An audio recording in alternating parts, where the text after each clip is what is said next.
Good evening, everyone. Let's go ahead and call this meeting to order. The public is reminded that if they wish to speak during community comment, they do need to complete a speaker form found in the lobby and hand it to Kim at the end of the table.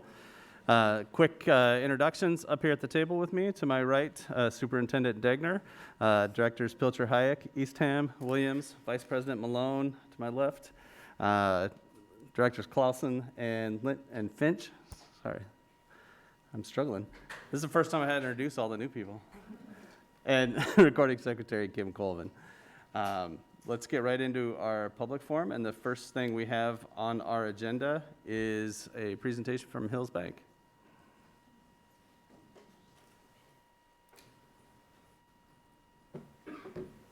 Good evening. I'm Susan Brennan with the Foundation. I know most everyone up at the table, but haven't had the opportunity to welcome the new members, and so on behalf of the Foundation, welcome, and I look forward to working with you in the future. So we're here tonight to publicly recognize Hills Bank, and specifically one of the programs that Hills Bank does called Classroom Cash. And I will not steal the thunder of Kenzie and Christy, but I did want to just, as I have an opportunity to brag on Hills Bank for just a second, Hills Bank is our largest school district donor.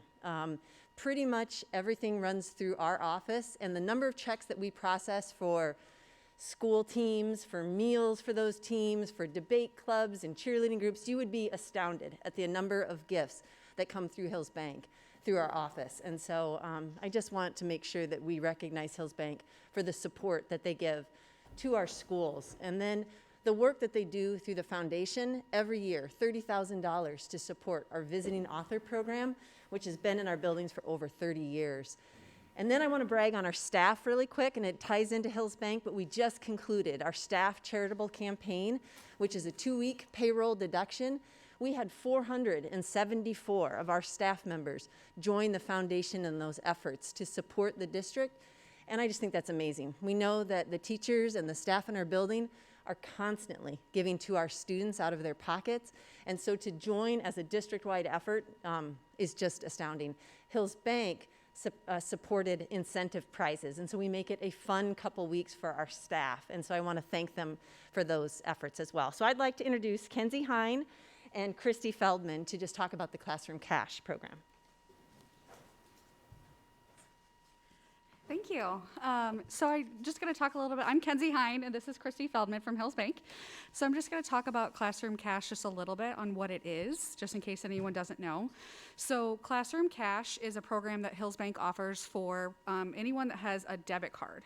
And it is a portion of each purchase that each debit card holder has that we from Hills Bank give in a donation. So it doesn't come out of anyone's accounts, it's from Hills Bank. So if you have a Hills Bank account and you have a debit card and you don't have the Iowa City School District Foundation signed up as your Classroom Cash, I suggest contacting your Hills Bank representative to get that done so we can have more of a donation. So just a little bit about the Classroom Cash program. So since the beginning in 2004, $483,136.76 has been donated to the Iowa City School District Foundation, and over $1.28 million has been earned for all schools in the program. So these funds are used to support programs and services, like Susan talked about, that enhance student educational experiences in the district. So I just want to thank you for your time, and that's all we got today. Thank you. Thank you.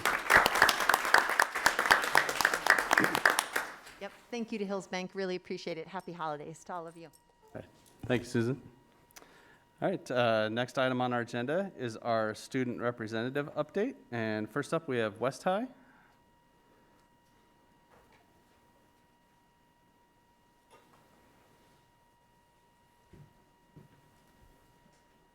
Nice to meet you, everybody. My name is Ian Shim, the West Student Government President. I'm here instead of Advika, as she's in India right now. And for your update at West High, we recently had a school musical, and it was very successful. A lot of people enjoyed it. I was in the crew, and there was a lot of good songs. I really enjoyed it. Hope you guys were there as well. Anybody Was anybody there? Nice, nice. Was it good? Did you like it? Yeah, yeah. We recently had an orchestra concert. I think that was pretty successful. A lot of people stood up and clapped, so I think that was a pretty good sign. There's another band concert today, which is very exciting. I play orchestra, so I'm not really into band, but like another update is that West High School beat Liberty in basketball. I'm very proud of our students. Show choir had their first competition, something like that, a handshare, and I heard very good responses from that, so I'm happy about that. As of this year, West had a new student government, and it's called West Student Government. And recently we gathered new members, about 60, and then last week we had our first meeting. I think it was very successful as we divided our West Student Government into 4 categories: health, community, collaboration, and inclusion. Hopefully we establish those main goals at our school, and that's about it. Thank you. All right, thank you very much. Next up, City High.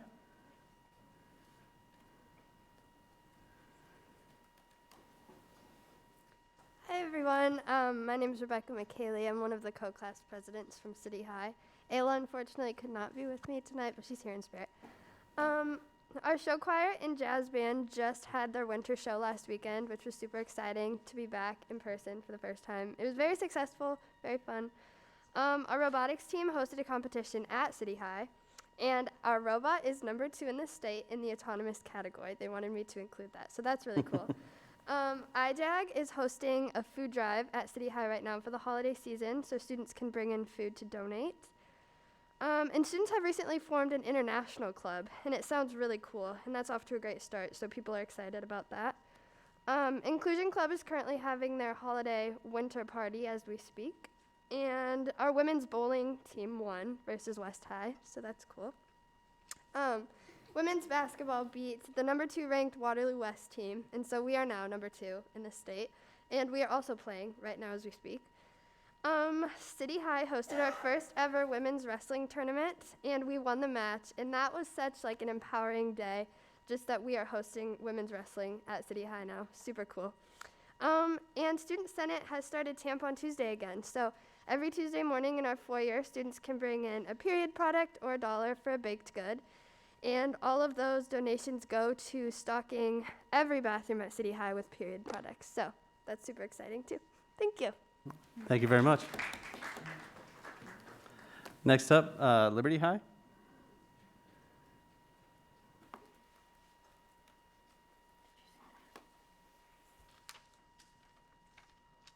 Good evening. My name is Truskowski, and this is Tyler Moores, and we're here tonight to serve as Liberty High's student representatives.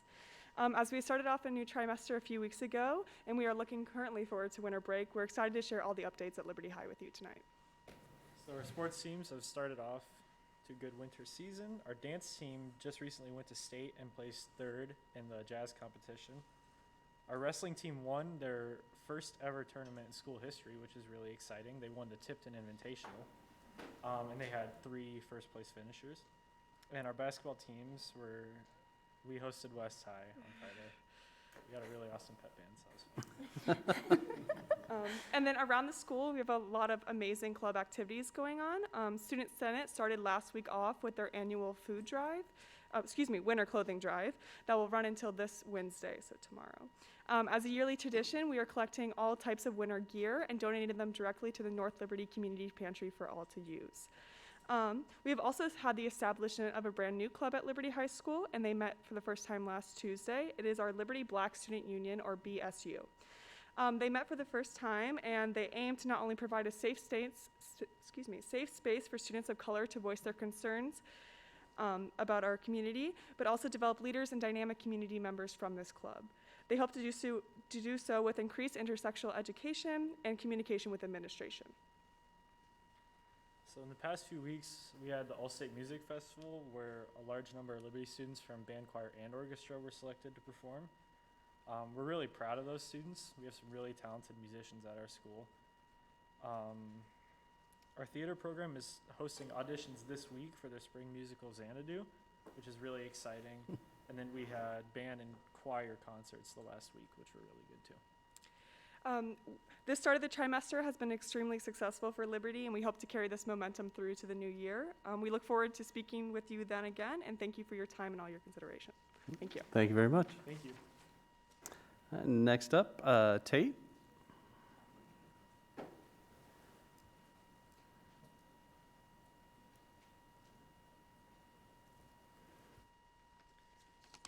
Hi, I'm Sky Lowe, and I just want to start off by saying I hope everyone's having a good evening and a good day and everything.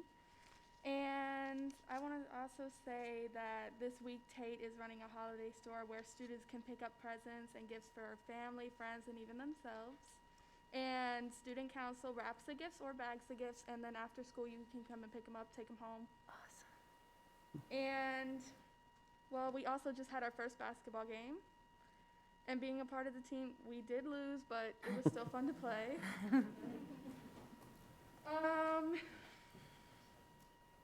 We also are having a career caravan that will be held at Kirkwood Regional Center at the University of Iowa City tomorrow. Tate will also have mock interviews held in our cafeteria this Thursday by Systems Unlimited and VOC Rehab.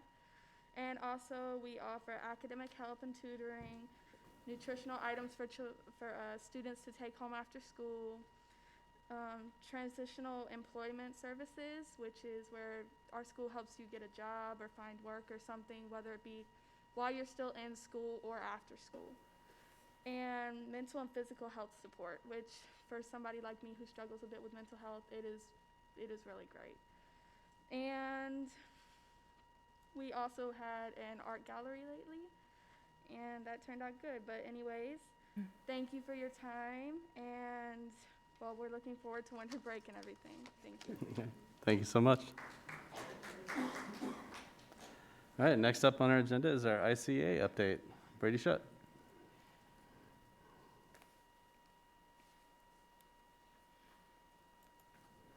President Isone, directors, I'd like to first welcome Directors Finch and Pilcher Hayek. Congratulations, and also congratulations to Ruthina and JP on their elections. We have, just to put it in your calendars, we have the upcoming, and it's a little ways away, but I want to make sure that we have it. The League of Women Voters of Johnson County Legislative Forum is scheduled for January 22nd. So that's a Saturday from 9:30 to 11. ICEA and ICCSD are longtime co-sponsors, along with some university folks as well. And the tentative plan at this point is to have it in person at the Iowa City Hall, although I suspect that might be subject to a little bit of change depending on how things go. But we know the legislative session's upcoming. I think a lot of us are following what's happening in the newspaper and seeing some of the talk that's happening around the budget surplus that we have and the possibility of tax cuts. So I hope that we can have a good, strong presence there and good advocacy for public education. And I'd also like to thank just everybody who's here who's on staff with Iowa City Schools. We had some conversations before the meeting started just about some of the challenges this year.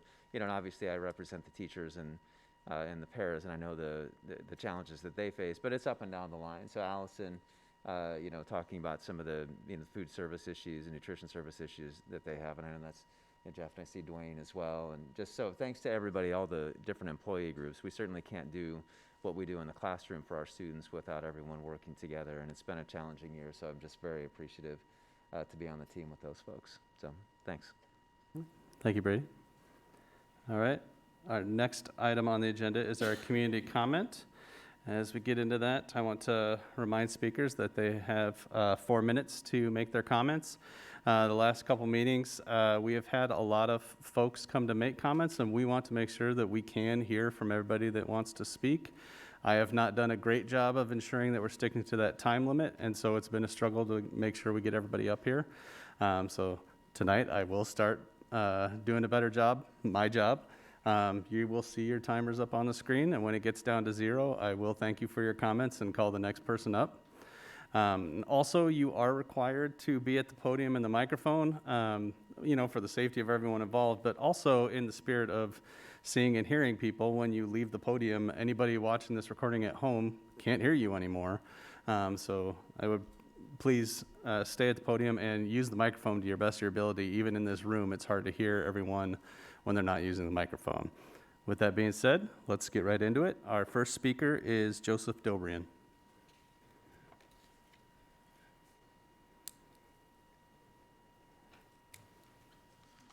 Joseph Dobrian, 1015 2nd Avenue. We are approaching the Christmas season, during which we think of that day when shepherds were watching over their flocks and not expecting anything unusual. And behold, an angel of the Lord stood by them, and the brightness of God shone round about them, and they feared with great fear. And the angel said to them, "Fear not, for behold, I bring you good tidings of great joy that shall be to all the people. For this day is born to you a Savior, who is Christ the Lord, in the city of David. And this shall be a sign unto you. You shall find the infant wrapped in swaddling clothes and laid in a manger." And suddenly there was with the angel a multitude of the heavenly army, praising God and saying, "Glory to God in the highest, and on earth peace to men of good will." We celebrate the birth of God the Son, the Prince of Peace, because his coming brought us hope. Today, many people in positions of authority in government-run schools or external agitators who seek to influence the schools deliberately offer our children no hope. They teach our children resentment and fatalism and insist that they are improving society by doing so. This was illustrated at the last public meeting of this body, November 23rd, when the Reverend Doyle Landry stepped up to Mr. Degner and appeared to physically menace him, then insinuated to the entire board that they might expect to be attacked in their own homes. He finally stood down to loud applause from the young people present. The fellow who spoke immediately after Mr. Landry began his remarks by saying, "That was really good."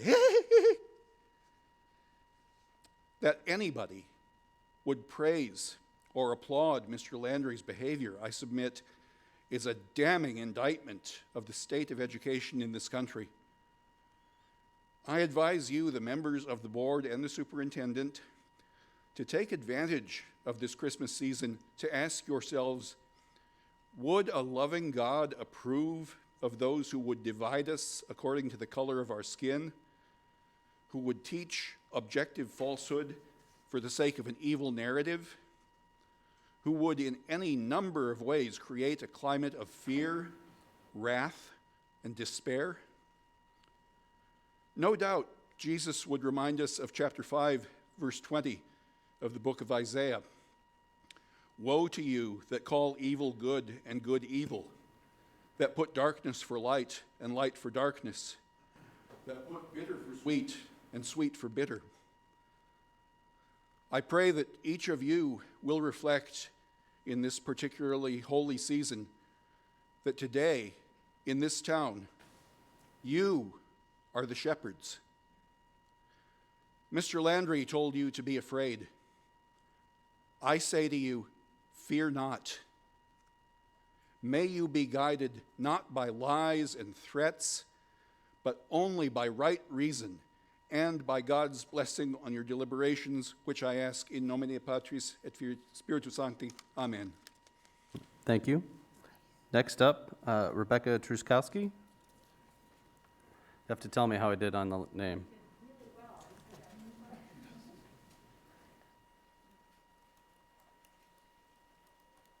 So my name is Rebecca Truskowski, 480 Auburn Hills Drive in Coralville. Both my daughters graduated from Iowa City Schools, and I myself went to Hoover, Southeastern City High, so I've been in Iowa City a very, very long time.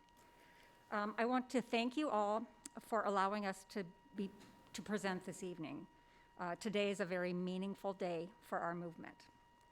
9 years ago today, all of us were glued to the news coming out of Newtown, Connecticut, from Sandy Hook Elementary.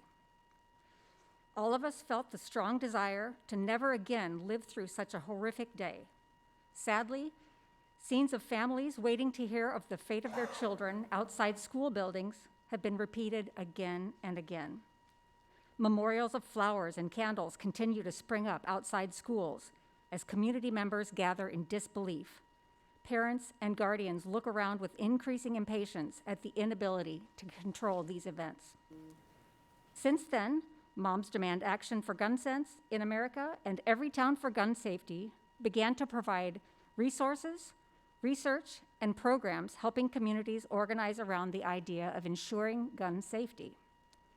Here in Iowa City, a handful of people had their first meeting of Moms Demand Action in 2015. Since then, we've grown and become the people that you see at the farmers market each week, the red shirts at information tables giving out gun locks and marching together with you in local parades. Our partnerships with the South District Neighborhood Association, Dream City, Domestic Violence Intervention Programs, and others shows our commitments to meet the needs of these organizations while sharing our message of hope and activism about defeating the threat of gun violence. Our national organization developed a 5-step program about gun safety for parents and caregivers called Be Smart. This is a movement that is growing across the nation. Districts in California, Colorado, Michigan, Georgia, and Arizona have resolved to share the Be Smart message with parents and guardians. Tonight, I'd like to urge the Iowa City Community School District to give parents and guardians common language and proven strategies that ensure greater safety for all our students and community. We are here tonight to offer our expertise and help ensure that our town takes similar action and never sees a day like the citizens of the world saw at Sandy Hook 9 years ago. Thank you, Rebecca. Next up, Temple Hyatt.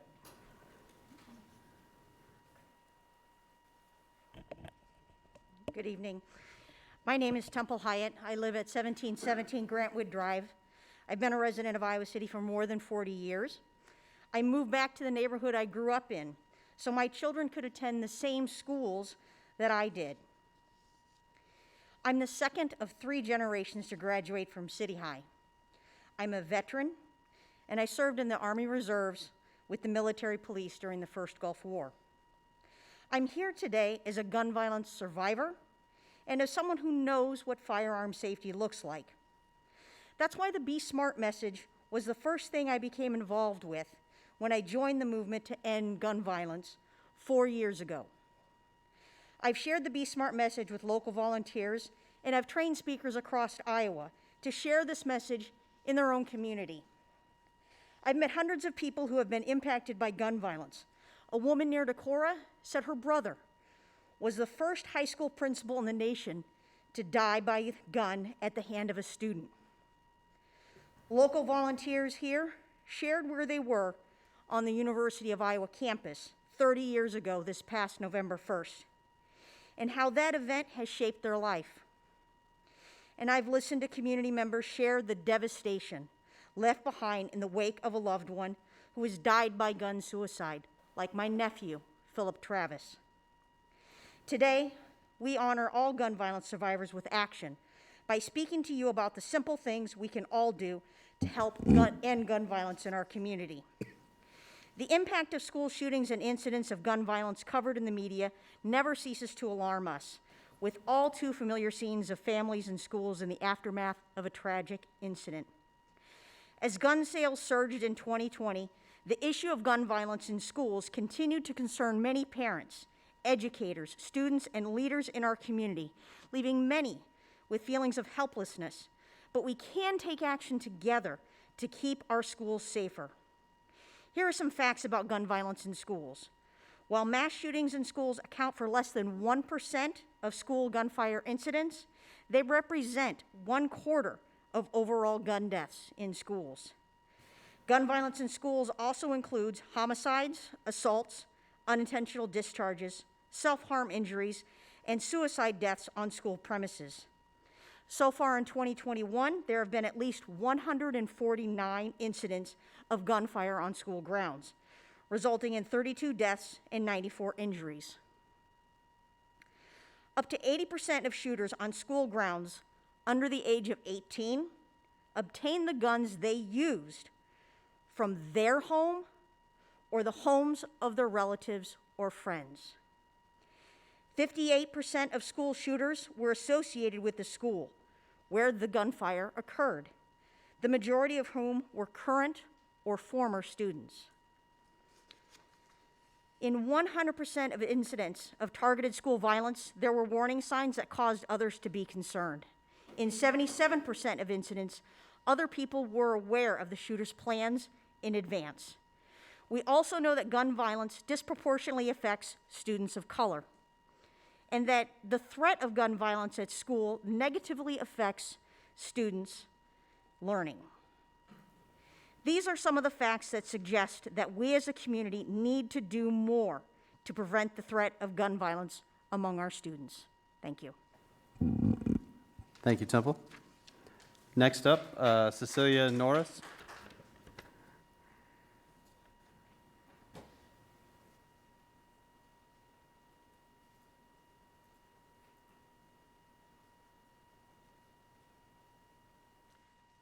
Hello, I'm Cecilia Norris, 820 Spencer Drive, and I'm going to continue the presentation about gun violence in school-aged children. I am a parent of 3 children, 3 former students of the Iowa City Community School District. I am a physician. I work at the Iowa City Free Medical Clinic. And as a physician and as a parent, I have seen the detrimental effects on students' mental health when they have to deal with the stress of school not being a safe place. As a parent of children who have depression and suicidal tendencies, I know the importance of gun safety and the fact that it's adults' responsibilities to provide that safety. As a primary care physician, I know that gun safety is important for the public health of our community. And so I would just like to continue providing some more information on this program. As Temple alluded to, these facts suggest that gun violence among school-aged children is a safety concern for all of us. We can start addressing it by agreeing that everyone has a right to own a gun when obtained legally.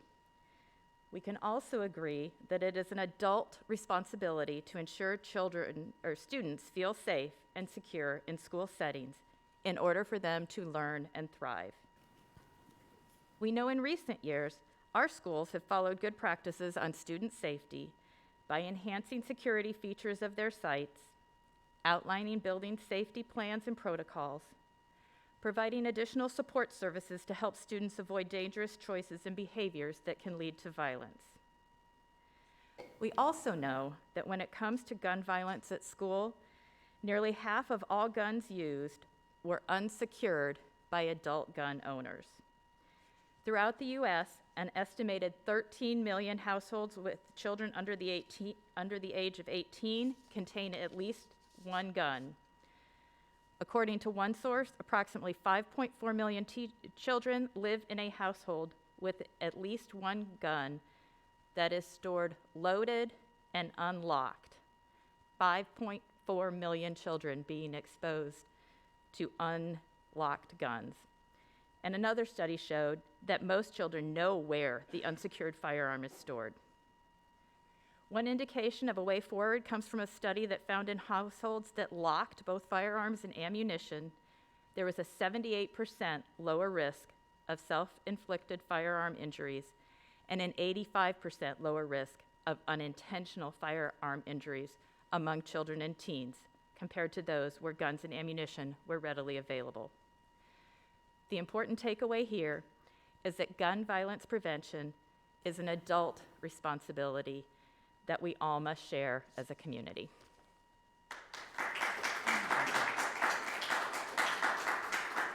Next up, is it Royanne Mraz?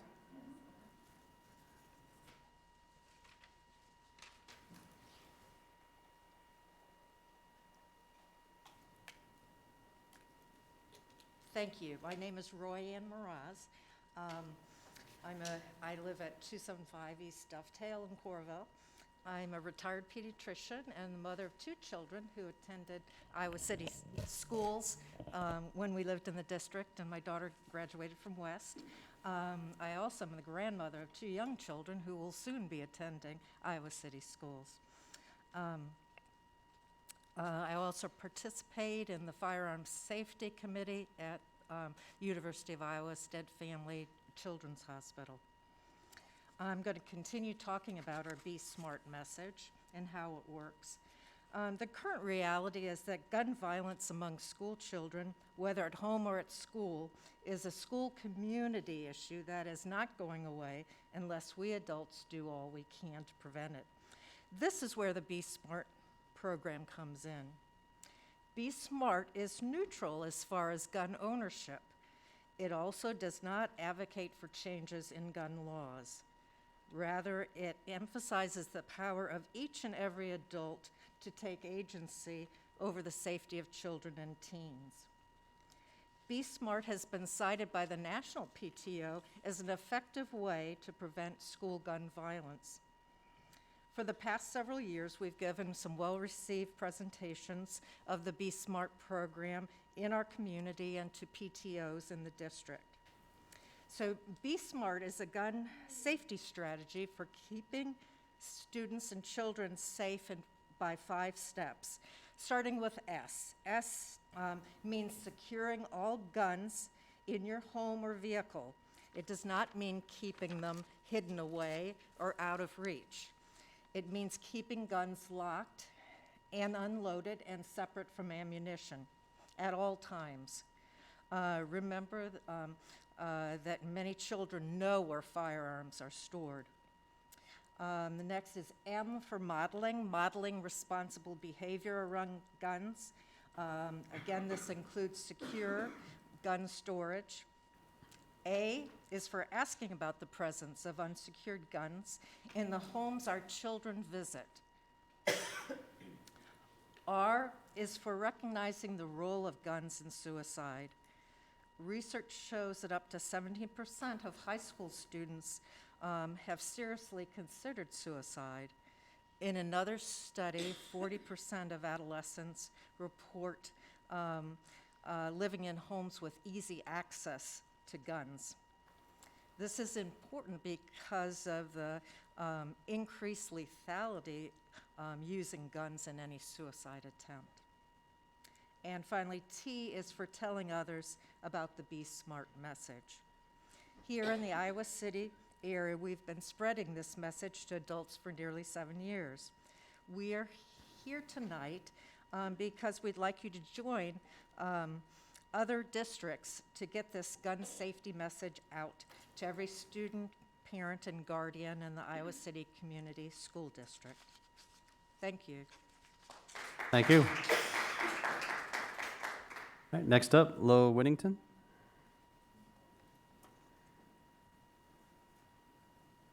Good evening. My name is Lowe Whittington. I'm a proud parent of a Hoover Southeast City High grad. I had the pleasure of teaching for 15 years in the district at Hoover, Grant Wood, Alexander, and Horn, which was my first school. I live at 1907 Ridgeway Drive. So, what are we asking? We're here tonight to ask the Iowa City School District to make it publicly known through a board resolution that the responsibility of gun safety is an adult responsibility and an expectation for all parents and guardians in our schools. Students, teachers, law enforcement officers, and others play a role in that responsibility. But research shows perhaps the most important and most effective responsibility for preventing gun violence lies with adults. We must keep guns locked and unloaded in our homes and our cars at all times. No, wait, back to that, sorry. According to the U.S. Secret Service, addressing student access to guns is a critical component of any school-based threat assessment intervention plan. Secure storage at home, storing guns locked, unloaded, and separate from ammunition can be an important way to keep schools safer from gun violence. Districts across the country have implemented board resolutions like the one we suggest tonight. They changed their handbooks and issued secure gun storage notification letters to all parents and guardians, informing them of this expectation. Nearly 1.5 million students across the country are covered by this program. It is important to note here that Iowa is one of several states that has a Child Access Prevention, or CAP law, in effect, which enforces legal liabilities on adults in cases involving possession or use of their unsecured firearm. A board resolution informs parents and guardians of this legal obligation and the expectation that it is followed for school safety reasons. We have prepared packets for the board members with sample resolutions and models of the secure gun storage notification letters that could be sent to parents. They've been used in other districts, as I mentioned before. Students and parents of nearly 1.5 million students, families across the country have received similar notices. So that is all I have to say. I have these packets, if I may give them to you. I thank you very much for your time and attention. I know there was a lot of us, and we'd really welcome further conversation about this important program in the future. Thank you. Thank you, Lowe.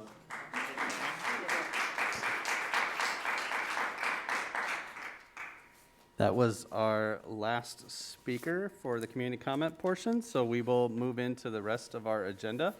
The next item is the approval of tonight's agenda. I would entertain a motion. I move that we approve tonight's agenda. Second. All right, Kim? Online voting is open.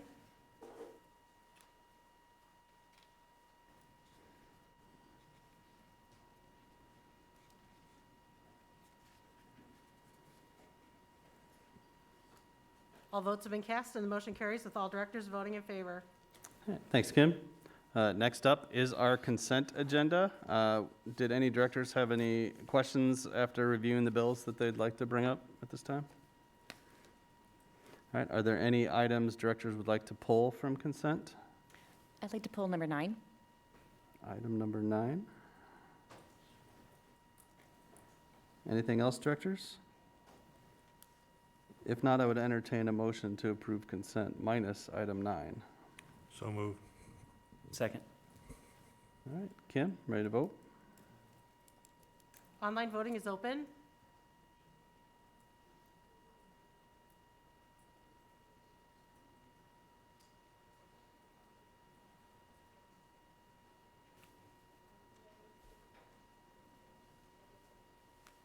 All votes have been cast and the motion carries with all directors voting in favor. All right, thanks, Kim. Item number 9 is the portrait of an educator. Jane? Yeah, I just thought this was worth a discussion, since this is money coming out of the general fund that's not going directly into the classroom. So I thought it'd be worth a discussion, hearing more about this program. I know we did portrait of graduate, yes. And I did get some feedback from community members and students who are involved in that. And so I wanted to hear more from Chase about the portrait of an educator so that we might make a better educated decision. I know there's no data to help us make this decision, correct? Yes, directly, Patel does not have any statistical data about the direct impact this program has made. It is a companion, as you mentioned, to the Portrait of a Graduate piece that we went through with the community last year. This is a little bit different as it's internal, and so this would be more geared towards our teachers and administrators and us really articulating what we believe it means for it to be an educator in the Iowa City Community School District. Why we started down this path was through our work with the DEI plan and the board last year. One of the directives for the administration was to come up with a new teaching standard around culturally responsive teaching in the classroom. And as we worked as a team, what we've come to the conclusion of is really before we do that piece of it, we wanted to develop a framework that allowed us to say, this is what it really means to be a teacher here in the Iowa City Community School District. And so as we looked around for partners that could help us do that work, Battelle has this piece that really adds on to the work that we've already done with Portrait of a Graduate. And so we saw this as something that served multiple purposes, two mainly being a continuation of the work around Portrait of a Graduate, then also that second, allowing us to complete or take the next step on some of the work we're doing around the teacher evaluation. And before we go into those specific teacher standards, or the one that we're going to create new, is to look at this broader context of what we really see it means to be a teacher here in Iowa City.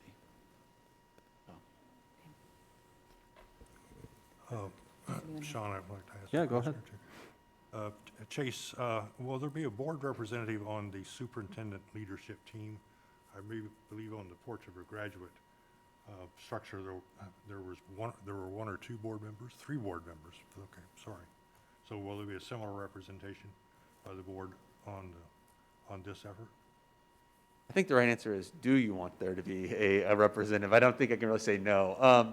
That's a question for Matt. Talking to Battelle, there could be one on the leadership team, Charlie, but again, I'll defer to Matt. What they suggest is really, this is internal looking rather than external looking, and so they suggest as a picture of what an educator looks like to primarily be driven by educators. So by our teachers and other support instructional staff, because it's not just about a portrait of a teacher, but a portrait of an educator. So trying to include maybe a couple of paras or an SFA, other individuals we know have an impact on our student learning to help develop that plan. A board member was not brought up. Of course, we all work well together as a team and see us as one team, but I'd really defer more to Matt and the board on that piece. Yeah, we're certainly not going to oppose that if you guys would like to have a board member on there. I think part of where this work comes from, Chase did a nice job connecting at the beginning, is that we want to have high expectations for our staff. You know, that's what we're talking about through the eval standard with the administrators and with the teachers, but we also have responsibility to make sure we teach them and that we're clear about what our values are and what we expect out of folks here. And so I think for us, having a value-driven portrait shows this is what we expect for our educators, and then making sure that we live up to those high expectations. And it doesn't just happen through the eval standard, but also starts as you come here into Iowa City. It allows us to talk to our educators about this is what we believe and this is what we're committed to. And so it's really anchored back to that DEI work, but if the board would like to be a part of that process and sit in those, of course, we have no objections to that. Go ahead. I mean, not necessarily the forums with the teachers. I think Chase mentioned that there was some thought about a board member being part of that whole leadership team, because clearly we wouldn't have building principals and directors, you guys, in those same sort of community meetings, or I'm assuming they're going to do it similar to Portrait of a Graduate with the community members, but maybe in a different session where we do talk about what the values of ICCSD, what we're looking for in a teacher, to try and get the two sort of streams of thoughts to merge, or? Absolutely.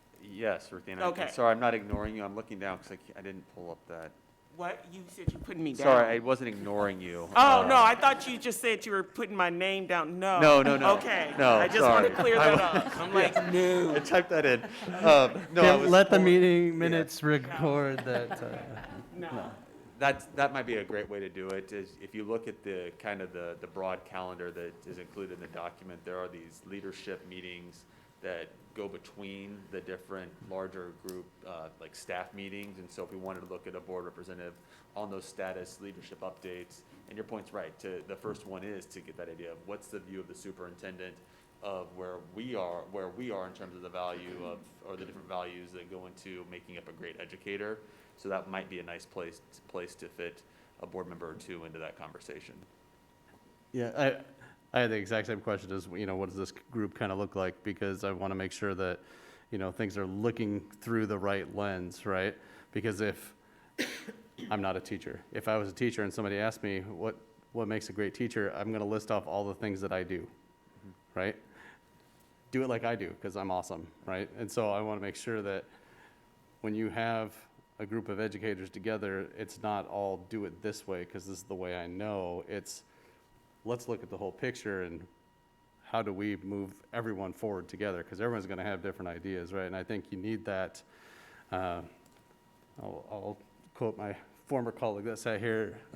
Janet was always talking about our North Star, and equity's been our North Star, and I want to make sure that that theme is running through all of those conversations, right? So it's not just, we don't land on status quo, right? Where everybody's at. So we've got great staff here, and they're going to do great work, but I think there's got to be someone, whether it's Matt or anybody else, right, kind of making sure we're all staying on the same path. And this won't be just Matt, Amy, and I sitting in a room and deciding which educators will be on the committee. We reached out to our principals, asked them for suggestions. Brady and I have had a couple of conversations and have planned a time to get together to collaborate on that. So Brady's reaching out to some of his, I don't want to speak for him, but that's the conversation we had, that we'll do that collaboratively. And what Brady and I talked about also is we look at not only teachers, but the right administrators on that too. And so if we're going to do that collaboratively, as we look for teachers on that panel, to Brady be in that conversation also, as we looked at identify administrators as well on that team of 45 is really what we're looking at, is about 45 individuals that would make up that team to go through those 3 sessions for this work. Will it include paraeducators, since they have so much contact with our children? And we know that, they make a huge difference in a lot of those kids' lives based on that amount of time. We are going to try to get a couple on there. In my conversations with Patel, they said, well, probably somewhere around 30 to 50. And I said, well, you're going to want it closer to 50 because we want to have lots of involvement, lots of representation. So we'll try to get a couple, Ruthina, but we also are going to be kind of confined by that overall number as we try to get various employee groups represented on that team. I would just add a slightly different point of view as to the importance of board members in the process. I guess I don't see it as important. I participated in the Portrait of a Graduate, and I believe Ruthina and JP did. And that was a lot different because it was about hearing from the community about what our students should be, what we want to do. And as a board member, I thought it was important that we were there to listen. I didn't do a lot of active participating because it was, what does the community want? And I feel that for this, we've listened to Portrait of a Graduate and we've done this work as a board, and we now know what we want our teachers to be like. And we've sent that message to Matt and to the admin team, and that equity is a North Star, and teaching every single, reaching every single kid in the district. So I feel like we've kind of participated in that process, and now it's up to the admin team to take that North Star vision and execute it into, so I'm not saying like we don't have to participate, but I would caution, having gone through Portrait of a Graduate, it would be very different, our participation in scope and what it looks like. Yep, good points. Yeah, and I'm actually, when I brought this up and thought about it, I was thinking it's more of a learning experience for a board member, and for me, than for a board members, participating in some other way. So, and I personally, I think it's not a bad community relation thing to publicity to. Well, as you guys remember, when we did Portrait of the Graduate, we provided multiple updates to the board throughout the process. And so I think that's also something we could do. But, I'd also agree with Lisa that, I feel like we have pretty good direction as a team about where our expectations are and what those high expectations are for the group. And so that's going to be very informative as we work to build that portrait. So happy to continue to provide those updates. I actually think it would probably happen through these equity updates because that's where it's connected to in our DEI work and one of our most recent developments. The last thing I would add is the timing is not coincidental. We have it in January and February because that's right at the beginning of staffing season, and we want this developed before we go out and start recruiting. I mean, we know that there is a decline in the availability of teacher candidates, and so anything we can do to set ourselves apart from other districts, and we believe this will, because we're going out there and putting it right out front, how we value our educators and what it means to be an educator in the Iowa City Community School District. Jane, I'm sorry, I know this is a little bit wide of your question, but I'm really excited about this topic, so any chance I get to talk about it, I'm going to.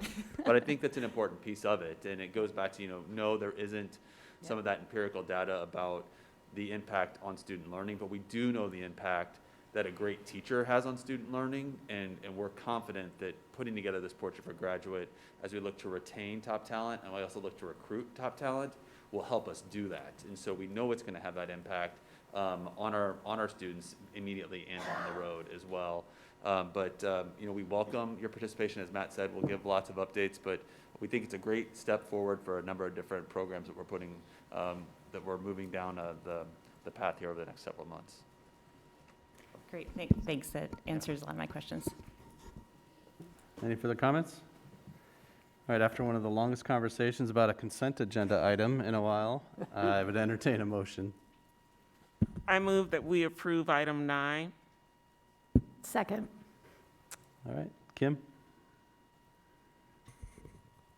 Online voting is open.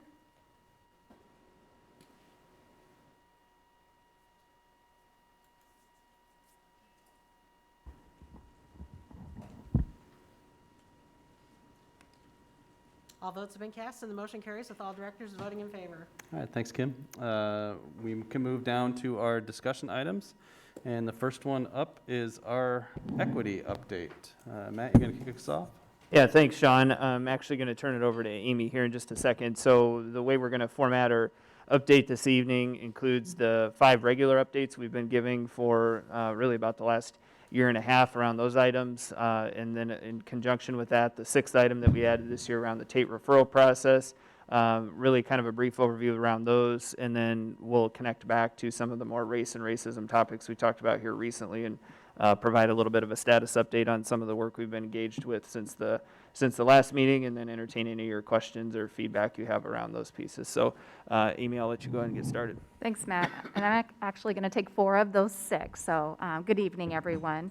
As far as the PBIS and Rethinking School Discipline work group and work that we've been doing, we had a Board Education Committee meeting last month where we detailed out quite a bit of information that evening, including district level data that we have acquired, since the beginning of the year, not only for the number of events that we're seeing with our students, but also time of day, what it was looking like per grade level, location, just the kind of data that we're asking our building level teams to evaluate. We're also looking at that at the district level as well.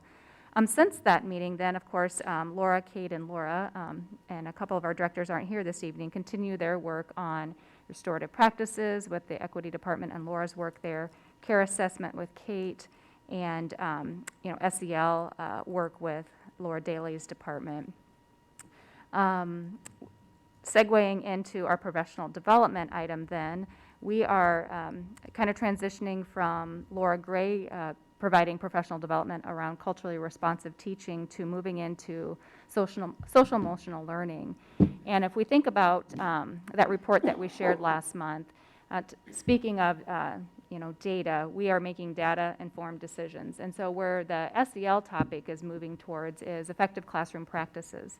And if you remember that evening when we talked to you about what we were seeing in our data, the place that we're seeing the majority of our office referrals are in our classroom. And so the first of 5 installments, the focus was really on relationships, but over time it's going to be about effective classroom practices. And again, based on what we're seeing with our data, that's the reason for that choice there. Next, I'm going to have Diane, Nick, Brady. I'm going to give a nod to one of them to give a social studies curriculum update, and then Lisa Glenn's going to give a little bit of an update about the TATE referral process. So Nick tonight, or Brady, Diane? Yeah, how about Diane? Diane. Third time's a charm. Just was going to give you a little update on a course we had included in the program of studies that you approved last time. But I just wanted to highlight that as kind of a social studies update. So the AP Advanced Placement Program reached out to City High as they were looking at creating an African American Studies course, and they wanted 50 schools across the entire nation to be able to pilot that next year.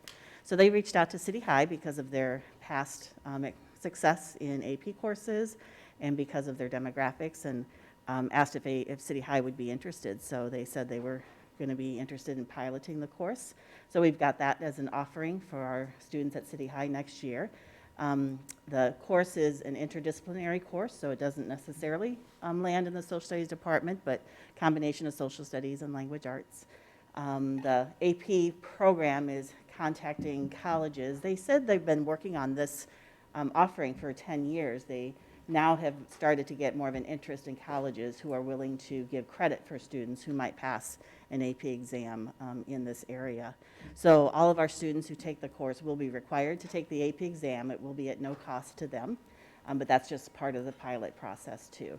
And currently the course, as I said, is called African American Studies. They may end up changing the name according to whatever the colleges wish that it would be called, but I just thought it was a great opportunity for our students to kind of get in on the ground floor, and was really proud that City High was the school that in Iowa they reached out to be part of the pilot.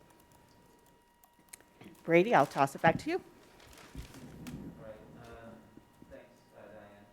It's hard to tell if this, yeah, there it's working now. Social studies update for the curriculum review process. We're in, if you remember, we have that chart. We're in the first part of that where we're looking at our core curricular materials. So we've been working with the equity department, Andrea Jane specifically, to develop a rubric that we can use as we evaluate the materials to make sure sort of our standards were adaptability, connection to inquiry standards, then very importantly, supportive culture, responsive teaching practices by having curricular materials in front of students that are more inclusive and representative. And so that's what we've been working on. It's good work.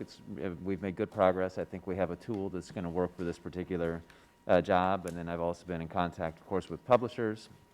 And I have a room full of very pretty social studies books at the moment, as well as digital access. So we're excited about that, and as you might imagine, there's a lot of publishers who are in the middle of updating their materials, and so that's probably the particular challenge that we have right now is, you know, that publishers are recognizing that their materials probably aren't where they need to be, and so we're right in the we're right in the middle of that process of reviewing things that are being piloted in a select number of districts, just like Diane talked about with the AP programs. So that's the bulk of our work so far. The beginning of this of the school year.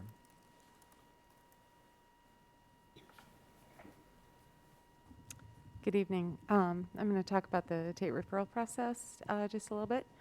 It's recently been decided that I'm going to be overseeing the TATE referral process.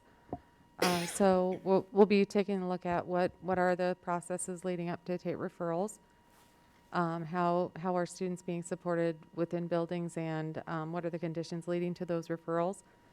What are the clear and communicated and followed processes behind deciding who needs the interventions at TATE, and who should be involved in those decisions. So I'm just going to be working on sorting that out.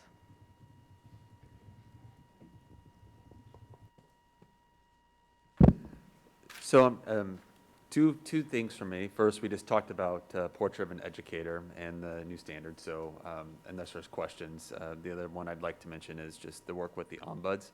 Janet gave a nice introduction last month, I believe, and we're going to come back in January or February after we have the charter finalized, still working on some of those pieces with legal, and have a deeper conversation about her role and the work that she's doing. So more to come on that piece.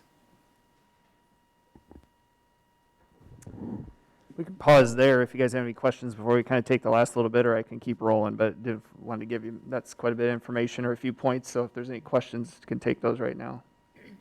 I have a question. Amy, it was about what you were talking about, and I, as a new board member, I just want people to know it is a little bit hard to hear everything. Okay. And I care about, you know, we do want to hear everything you're saying, so don't feel like you have to hurry, because I feel like a lot of that is fast-paced information, so at least for me, I'd like to hear it a little bit slower so I can take it all in. Amy, you mentioned effective classroom practices. Can you just give me a couple sentences about what you mean? Yeah, so as we think about what best practices are going to be, we think about things like what's the environment look like? What are we saying about relationships with students? So that's what we're starting with, is the relationship piece. We're trying to tie it back also to those pieces that we would have talked about last year through the culturally responsive teaching work that we did through Zaretta Hammond, where we're at in the cultural proficiency continuum. So trying to link all that work back together, but we're trying to highlight what are those effective classroom practices that we know are best practice, evidence-based, and again, we're starting with the relationship piece.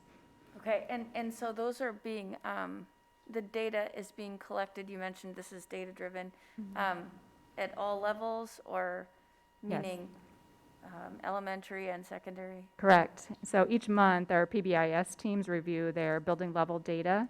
So just like that snapshot that we shared last month during the Board Education Committee meeting, that's what we ask our buildings to look at.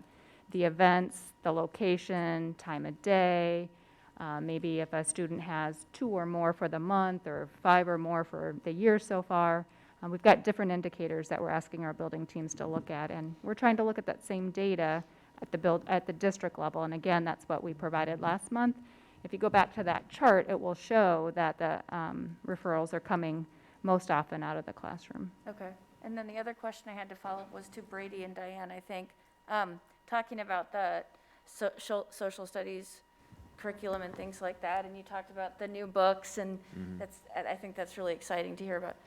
I just want to float something that concerns me based on some recent experiences with the student is the teachers have that curriculum set up, and if they want to choose how to pull something, for example, on the internet to supplement whatever they're using, I think that's something we need to just make sure that people are looking at and thinking, and that those older, perhaps you're finding something on the internet that's older, and is it really still, would it still check all the boxes in terms of whether it's culturally sensitive and appropriate? I had a teacher pulled a 2006 AP exam for APUSH, and it wouldn't pass muster now. Yeah, no, I don't know. Yeah, I agree, Maka, Director Pilcher-Hayek. One of the things that I'm hoping that this rubric will do is transition not just from our sort of core curricular materials with textbooks, but we tried to build it out with, and use the comprehensive diversity, equity, inclusion plan to build it out so that we could also use that as some sort of scoring system is what we're working on for supplemental materials like that. So I think it's a point that's very well taken. So we're hoping, they're a little different, you know, as you can imagine, but we're hoping that the tool that we develop is adaptable. And you know, we have, the University of Iowa is also working with some of our, there's a social studies education professor who has a grant that connects him with a colleague in Washington State, and we have some of our teachers working on that process as well, and that's really geared more at support materials like you're talking about. Great. So our expectation is after that work in the spring and summer is that they can come back and help our team get better at that. Great, thanks. Sure. I guess I'll direct this to Matt, although you may want to get Amy's input too. In looking at how we're revising or reviewing our student disciplinary processes and procedures with a view towards, with an end towards reducing racial disparities, we have heard, obviously, in the last 2 meetings or so, from a lot of students who say that they are experiencing a slew of racial slurs and inappropriate behavior directed at students of color in our school systems. So when we're talking about our approaches to student discipline going forward, are we set up to go ahead and make sure that we include the use of racial slurs and inappropriate bullying and harassing of students along racial lines? Are we set up to include that in our disciplinary work with students? I'll give it a little overview of that and see if Amy wants to add anything. So I think where we start, and this was going to be one of the first items I started with here too, honestly, Charlie, was the board policy component that we talked about, was how we link that in along with our discipline protocols and procedures. So really what we start with is board policy 503.1, which is our student conduct policy. And so that kind of sets the umbrella for how we handle student conduct in our buildings. And then our disciplinary protocols and procedures detail out different offenses or different wrongdoings that may occur on our building campuses. I think part of what we're trying to work through now is where where it's always going to live, because sometimes the situations are different as far as when we can discipline the student. There's maybe an example of something happening on the weekend that's now created a disruption in the school environment, and the discipline's based in the disruption to the school environment, versus if a racial slur is uttered at a student in a hallway, then our opportunity to discipline that student falls under potentially a different disciplinary process and procedure. So that's what we're working through right now to get really clear on as we have developed these disciplinary protocols and procedures, to make sure administrators, teachers, and our district staff understand where those fall at different times, because it's not as easy to say racial slur always fits in this category, because it's going to depend on somewhat where it was used, how it was used, the situation surrounding it. It could be bullying, harassment, it could be disruption of the school environment, depending on whether we like it or not, if the speech happened away from campus. So I don't know if that directly answers your question, Charlie, but I think we will be set up, or that we're making sure that we're going to be consistent in that effort moving forward. Anything I missed The only there? thing I would add is we continue to talk to everyone about the fact that the Department of Ed has identified, I think it's 33 behavior codes. Matt alluded to 2 of them already that we could potentially place the discipline under, or code the event to. Number 1 is abusive language, and so you might first fall, well, is this abusive language? We've used the bullying harassment one recently. The disruption to the learning environment, though, when it happens off school grounds, is where we feel that we have the ability to provide a consequence is through the disruption to the school environment. Well, thanks, both of you. It just seems to me, from having listened to all the students that have talked to us, that the racist language and actions that have been directed at them are not occurring off school grounds, by and large. By and large, they're occurring in their buildings, in their classrooms, in their on-grounds contact with folks. And I'm not trying to, I'm not really trying to disagree with what the approaches you're taking. I just want us to be sure that I just want us to be clear about what the students were saying to us in specifics about what was happening to them was happening to them. You're exactly right. And so this, I think, the conversation during the month of November came to us because of something that happened outside of school. But then we continue to hear from our staff, our students, our community members about other things that have been happening during the school day. I think that's why you saw one of our very first efforts this past week to deliver the bullying harassment video that we've shared not only with the admins, but rolled out to teachers and then rolled out to the students. That's our very first step of saying, we're not going to tolerate this. What is bullying harassment? What does it look like? What does the investigation process look like? And then from there, what can you expect to happen in the way of potential consequences? And so that's kind of how the video rolled out to the staff and to the students. Great, thank you, and I really appreciate the work that you're doing. Yeah, and huge credit to Laura Gray and Sharita Martin that put that last video on. I don't know if you've had the chance to see it, but it's really well done. And there's another one coming up in January, is that right? Yeah, so maybe I'll just kind of transition to the next set. So we Sorry, talked Matt, a little bit about the... I'm sorry, can I just say something? Oh, sorry, yeah. Actually, I did see the video, and it was very well done, and I was very impressed at how quickly that was put out. I just had a couple of questions about the video. Was there time in class afterwards for discussion about the content? And then also, was there an opportunity for the students to provide feedback so that we could participate in continuous improvement? Jane, honestly, I can't answer that. I do know that in some buildings, they were going to do a follow-up the very next day in circle format. So I think each building probably took a different flavor on that, but that is probably good information for us to get back. Once the video was shared, did your teachers have time and opportunity? It depends if they shared it during intervention, advisory, during a different time, because I think the video ran about 25 to 30 minutes. Yeah, so I'll have to bring more information back to you on that next month. Thanks, Amy. Yeah, no, it's fine. It's great. It's all good questions and conversation. As we talked about, we kind of started with the board policy, the disciplinary protocols and procedures. We had updated you the last couple meetings that we wanted to get tight on that and make sure that we were consistent in how those are being dealt with, because I think to Charlie's point, right, we have outside of school situations that sometimes influence the school environment, but we also have situations that are happening in school that we need to make sure students know how to report it. If they don't feel comfortable with the first mechanism, how to report it, what are their other options, and that'll be some of what I share with you here in a little bit too.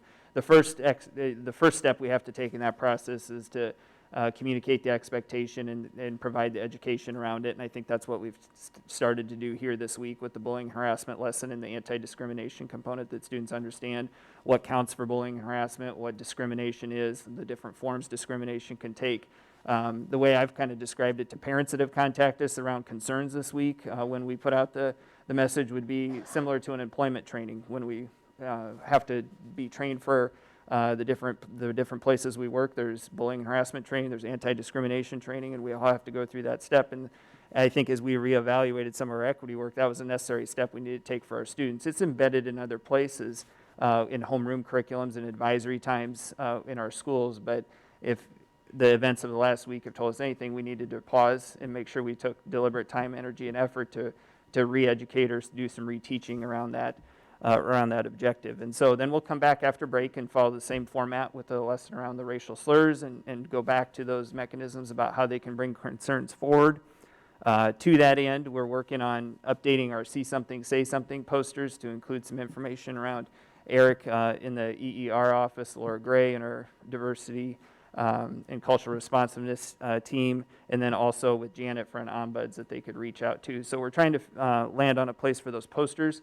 But the fourth category we want to make sure we provide in an option of those See Something, Say Something reports is one specifically to discrimination. In the past, we've had bullying and harassment, sexual assault, and school safety have been the concerns they could report those under. And so we wanted to make an intentional fourth category for the discrimination concerns, that those could be reported anonymously through that mechanism, that if they didn't feel comfortable reaching out through one of those other avenues, that they could still do that as well through that more anonymous option. So that's been where we're at with kind of the education part of the work. I talked to you about the board policy and disciplinary protocols.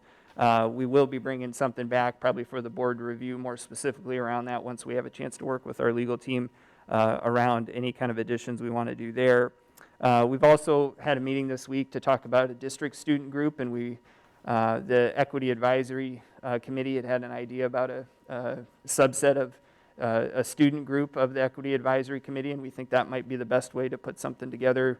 We're trying to balance with the amount of conversations the students may be involved in at their buildings with the different teams about not overwhelming them with the number of meetings, but also trying to get a sampling. And so yesterday when we talked, we really kind of talked about a feedback loop about, okay, if there was a representative from the building team that could then serve on the district equity advisory student committee, then how can they take that information back and forth so that there's a feedback loop between the district and the students. And so hopefully we'll be having continued updates around that one.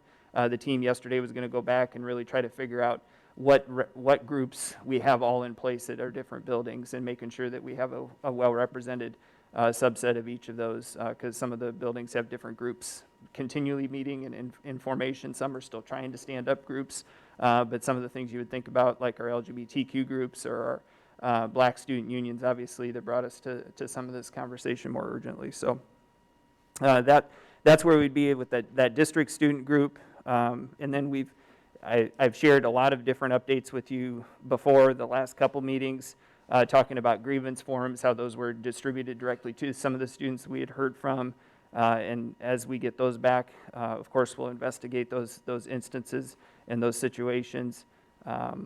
Maybe the final piece I would update you on is Chase talked a little bit about Janet, her role in providing an introduction to the board.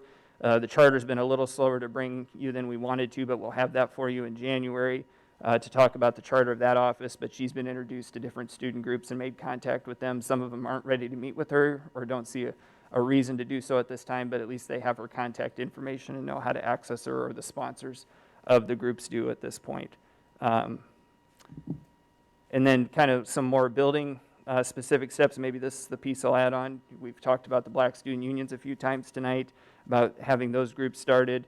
I know some of the buildings that were of concern, where we heard from some groups, have also started weekly circles with some of the with some of the students on a regular basis to continue some conversation, and also standing up a building equity team. But I think for us as a district, what we have to look at is what's the right formation and group for all of those things to continue, that if one building has something that's working, is there a model we want to take to other buildings too that might not be doing that yet? So we'll continue to evaluate that as we move through the winter and the spring here, but I think I hit all of the items. We kind of had a lot of different items on the list last time that we touched on, but they somewhat link back to our existing equity action steps. But the way I'd like to describe it is a reevaluation of those equity action steps about what in addition do we need to put on to those. So questions from anything I shared there?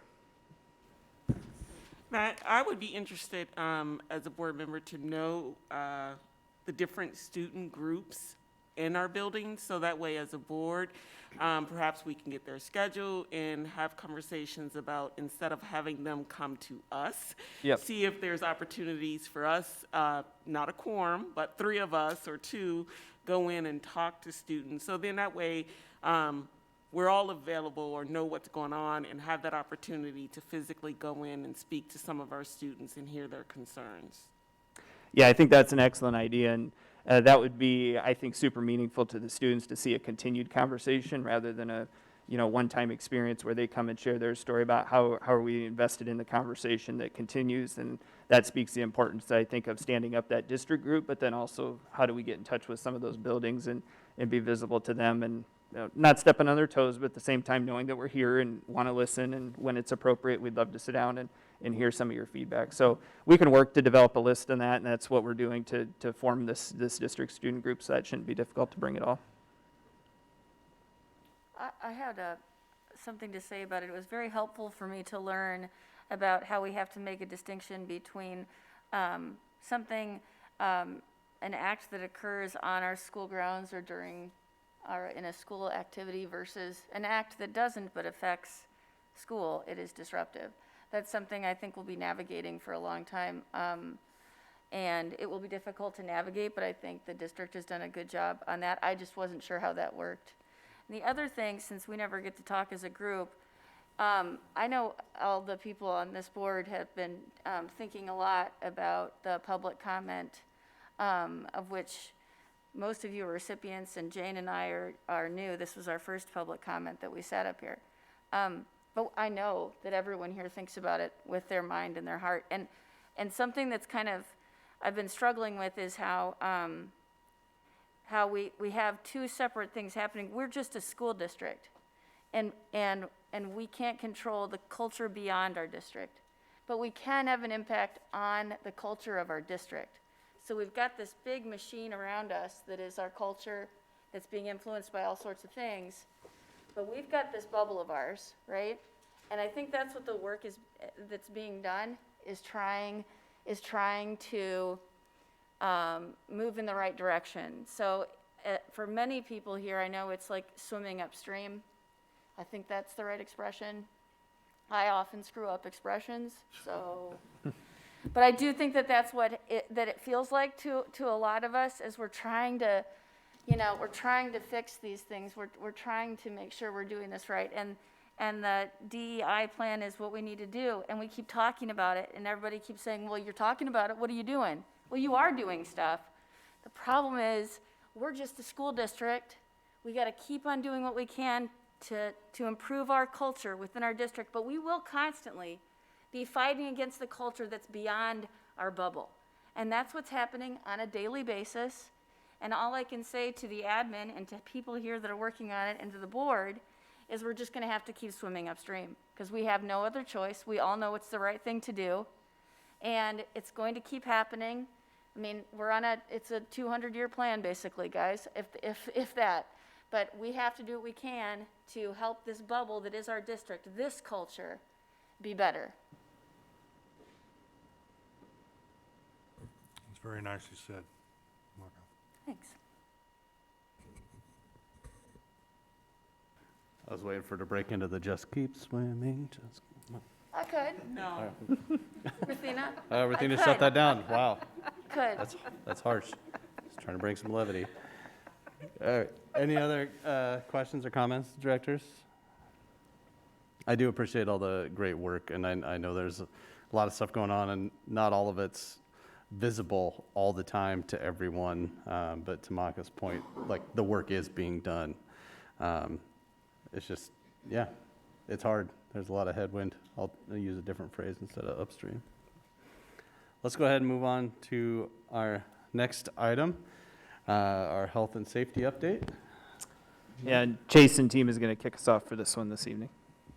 Good evening. The last two board meetings, we've talked a bit, both specifically and broadly, about maybe what health and safety would look like in our buildings after winter break and into the spring, especially now that the vaccine is available for littles.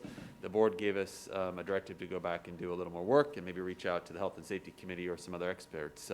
In the interim, the county put out some additional guidance to schools, and we've attached that this evening. And so our recommendation tonight is that coming out of winter break, we adopt this guidance from Johnson County Public Health. It not only would align our elementaries with our secondary schools, but it's also in line with one of the things we talked about at the last board meeting, that we've continually anchored back our practices to guidance either from the CDC, Johnson County Public Health, or Iowa Department of Public Health. And so now shifting our practices to align with Johnson County Public Health is really a repeat of what we've done in the past. And I won't read the entire document to the board, but for those listening in the community, a couple of the highlights is that masks continue to be recommended for use in schools. Of course, there is the pending court case, but we will continue to require masks in our schools until we are told otherwise or the board makes a different decision on that. In terms of quarantining, the county is recommending that we stop quarantining students of close contacts in the school setting, and associated with that, that if we are not going to quarantine, there would no longer be a need to do the contact tracing within our school settings. That's a change for us at the elementary, but again, that really brings our elementaries more in line to what we've been doing at the secondary level where vaccines have been available for this school year. And then one of the bigger changes that we would see following with the Johnson County guidance is that they were recommending that we no longer make the notification calls to parents when there is an exposure in a school setting. Their specific language is that in periods of sustained or high transmission, persons must assume that they're at risk of exposure each time they leave their home. And so basically the county is saying, look, we're still in the middle of a pandemic. Everyone's still at risk of exposure, and so we don't think there is a need to make a call when we're in this environment. And again, we've had some conversations internally. We've reached out to the county and talked to them about this, but we believe as we come out of winter break that this is where we'd like to be, is aligned to the county and where they are. And we feel confident not only that based on this because of the information from the county, but looking at our own data. Would you mind pulling that up? We're just going to show you some data real quick. We did go back and look at some of our transmission rates. And what Kristen's pulling here is a chart. The blue line represents the 14-day trend for Johnson County. And then the red line are our student positive cases. And then the yellow are our staff. And you see that the county trend line has been in that 7 up to 10% positivity rate since the beginning of the school year, where our rates have been under 1%. We're going to blow up those two bottom lines so you can see that better. It looks like it might get closer to 2.5, but Kristen, if you go to the next graph, you'll see that since the beginning of the school year, our rates of positivity in our schools for both students and staff have not even gotten to 1%, with our staff cases barely breaking even 0.5 or half of 1% at any point during this school year. And so the guidance from the county for us in a school setting really tracks with what we're seeing in that low spread inside our schools. And we want to show you one more piece just to put it in a little perspective. The red line, again, is our active COVID-19 positive cases since the beginning of the school year. The green line reflects the students that have been out for other non-COVID related illnesses. So you see the percent of our students that have been gone on a daily basis for non-COVID related student illnesses as compared to our students that are for COVID related illnesses. And this is by no means our suggestion that the pandemic is over, that COVID isn't here. It's the exact opposite, that we need to find ways to continue to have learning happen in our schools with COVID in our communities. And we believe that following the guidance from the county allows us to do that. The one other change that we are going to recommend coming out of winter break is we've talked a lot about the school district being a good community partner. And so we would like to lift the restrictions for community use of our buildings after the school day. We're not ready to invite visitors or volunteers into the buildings during the school day. We've been doing some of this at the elementary level, but we would open up our buildings for community use so we can be good community partners to other organizations in our community that really look to our schools to hold events for in the evening and on the weekends. Of course, along with that, we can't be the mask police for all of those community events, and so we would not be able to enforce our mask guidelines. We would strongly encourage that folks wear masks, but when there are community use events going on, we would not require it. We'll continue to require masks during school and at extracurricular events, but if an outside organization is holding an event in our building, we will, again, strongly recommend they wear them, but and we'll tell them our rules, but we're not gonna ask our principals or our custodians to walk around those events and try to enforce that requirement. I know it's a lot of information, but happy to answer questions and have discussion about our approach as we see it coming out of winter break. I just got a quick comment on that last piece. I understand we can't be police, but we also don't want to use the words, hey, we encourage you to use it. We say the requirements to you wear them in our buildings. Sure. And then if they don't do it, they don't do it. But we don't give the out at the very beginning, right? And Fair say, enough. it's whatever, you know, we encourage it. No, Sure. we require it. That's that. Fair enough. I agree. I think the messaging is going to be really important, especially as you push this out, when you push this out to the families, to the community, because I think all of us are hearing this kind of messaging, and it does something to our subconscious, like, oh, we're good. It's getting better. It's not getting better. I mean, these numbers are great, by the way. But I just, as you said, it's not over. We don't think it's over.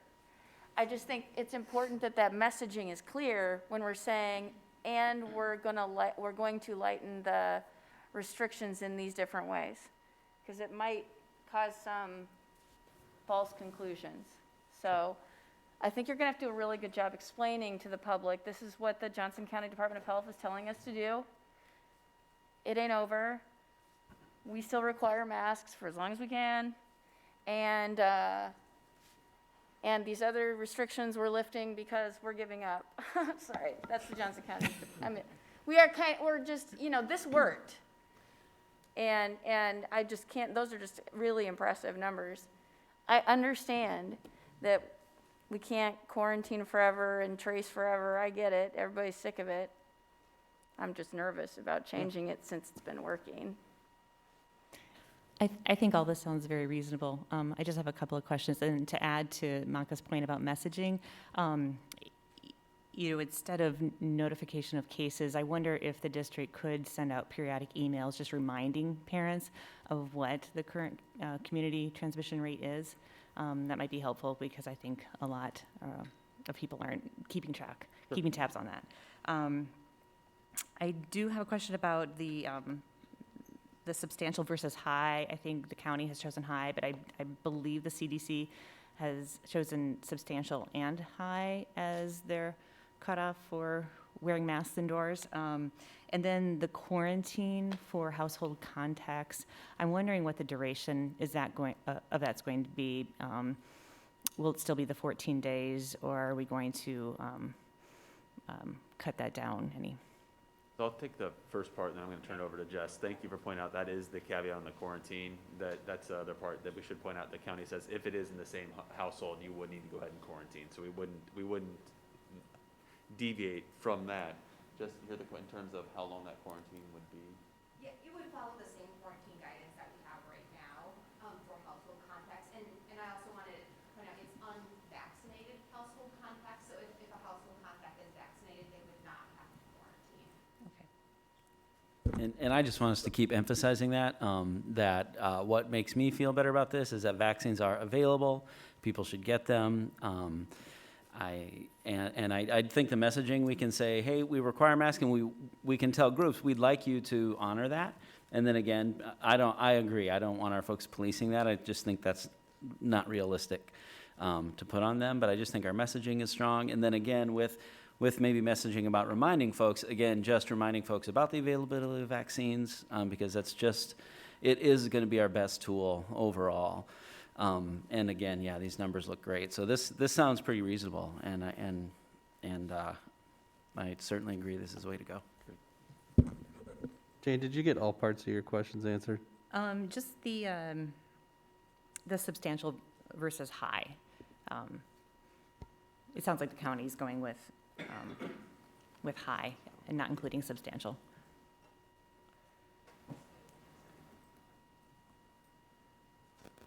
Looking at the letter that they say, it says high or sustained is what it Yeah. says. Sustained or high. Is that a? Sorry, calling we're it something? checking the. High or substantial, or?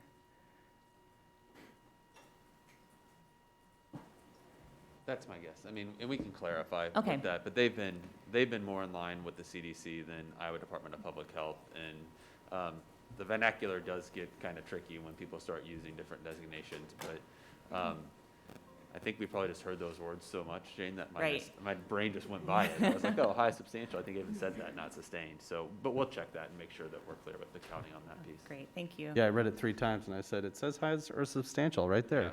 And then I realized that that's not what it says. My only question that nobody can answer today, because it's a question for Johnson County Public Health, but I think this is what we're going to hear from parents, is if we are unable to require masks in the future, would Johnson County Public Health still recommend that we implement the quarantine, contact tracing, notification policies contained in this document? My conversations with Johnson County Public Health, they're actually going to pull back on their contact tracing as the county as well.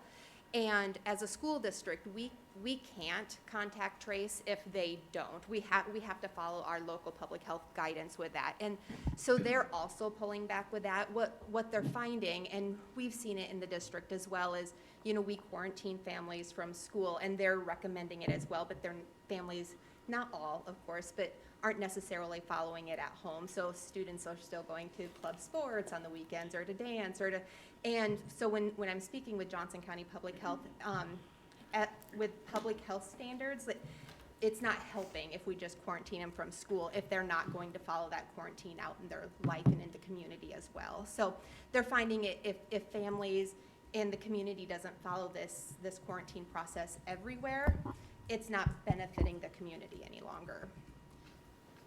And that makes sense to me, and I will say I appreciate and agree with the guidance in this letter. I just don't want us to tell our families one thing and then be in a different situation in 4 weeks and have Johnson County Public Health saying, okay, well, now you need to go back to these layered mitigation strategies, and then throw our families back in. That's a lot of seesawing for our families, so I just want to make sure that we've thought through all of the decision tree matrix of what may happen.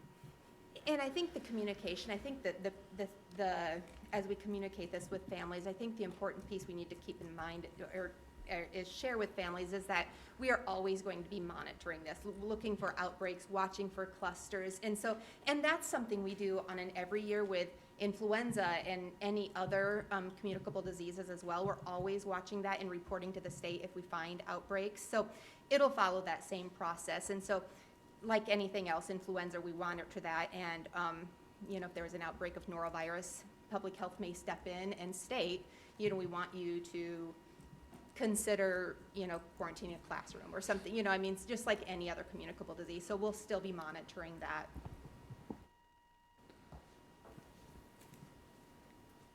Yeah, I was just gonna add to that this pandemic has taught us anything is how to be flexible and adaptable, right? Because it is very much what do we know today or what did we learn today, which was different than yesterday. And some of that has been kind of a seesaw for all of us as we're getting this information. So we have to be able to adapt. But yeah, it does get tough when as soon as you make a recommendation that, all right, here's what we're going to do now, and everybody gets ready for it, and it's like, well, maybe not, right? That's hard, for sure, but it's kind of the nature of the beast these days, to a certain degree. if it does come down that we can't require masks anymore, we've gotten that information from the admin about how we may have to have some type of compliance based on IEPs or 504s. Is that something you all are working on behind the scenes too, that we can, I know it's not like this. I know it's hard to get those meetings in place, add it to the IEP, I understand all that. Is that something you guys are kind of working on in terms of a system? Yes, and I'll let Lisa speak to that. We've been working with our legal counsel, and Lisa, obviously, as our director of special ed, has been very involved in that, so. Yes, we have received some guidance from Allers, our special education attorney, that, you know, we would be able to require masking around individuals, you know, according to their IEP, if the appeal is granted. So we haven't issued direction to IEP teams in schools yet, just because we're not sure if it will be necessary, but we're ready to do that to help teachers and principals host those IEP meetings if it is necessary. So we're ready to give that direction when and if it becomes necessary. Thank you. Lisa, can you tell us about how many IEP teams we have in the district? Well, we have about 1,400-ish, almost 1,500 students altogether with IEPs, but not, of course, not all of those students would require masking, so. You just said not all of them would necessarily require masking? Right, yeah. So it would not be, it would just be as the individual would need that. But they all are, well, is that the way it's pronounced anyway? Their summation, as I understand it, was that whatever if the courts rule against our present injunction, we probably still have to follow the advice of each IEP team about each individual student. So my question is, how many IEP teams do we have in the district? Yes, if an individual IEP team determines that it is necessary for that individual to have everyone around them masked, but even in the,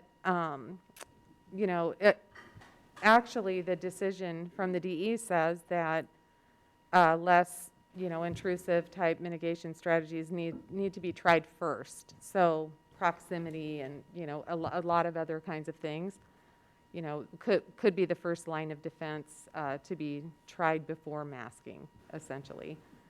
Trying to figure that out, how that works, but that. Yeah, so not all of those help people students would crazy. need that.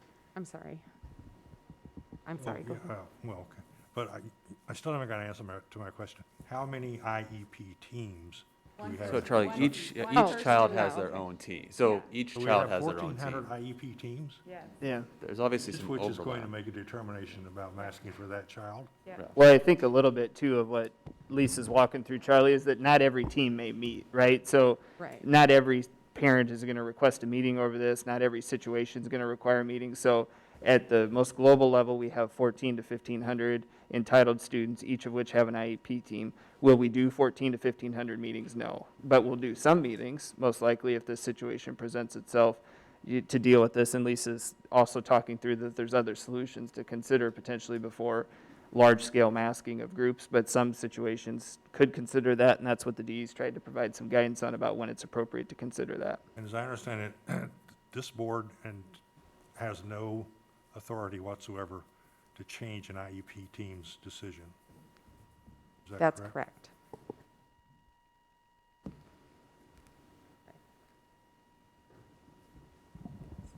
All right. I'm looking around, there's a lot of silence. Do you have more from the team? Chase? Thanks, that's all we had. Chase had left off with the other piece that wasn't included in the guidance that we wanted to talk to you about tonight, so that was really our information to present to you this evening and recommendation about the direction to move. When would that messaging go out, Chase?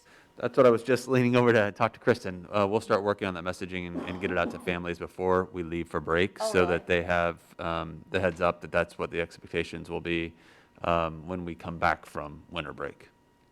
So- Likely we'll send a follow-up. Right before. Okay. So we'll do one this week and then that Reminder. week. Yeah. Then another one when they come back, yeah. And I appreciate the feedback, and I think JP, paraphrasing, but you said a balance or a trade-off, and I do think that's why we're suggesting some of these is we don't want to forget the importance of the vaccine, and had the vaccine not been made available to our elementary students, we wouldn't be having this conversation, right? I mean, we're just trying to obviously balance kind of all the different interests that we have in educating and also keeping our kids safe. And so by no means are we walking away from this, and we continue to keep health and safety at the forefront with that reminder of, get the vaccine if you're eligible. And even if we can't require it, we are going to continue to strongly recommend that folks wear masks inside our school buildings. That will be at the top of all our messaging. It has been all year and will continue to be the points that we lead off with. I would just say thank you for being willing to be the exception in the state to a great extent by just really putting it first like you have. And it's been really hard, but I, as a board member and a community member, appreciate it. Yeah, I would just kind of leave it with one comment that I had that same, I don't know, visceral reaction to this feels like we're giving up kind of response, right? And so it's hard for me to wrap my head around. We've all kind of renormed ourselves, right, to what's expected.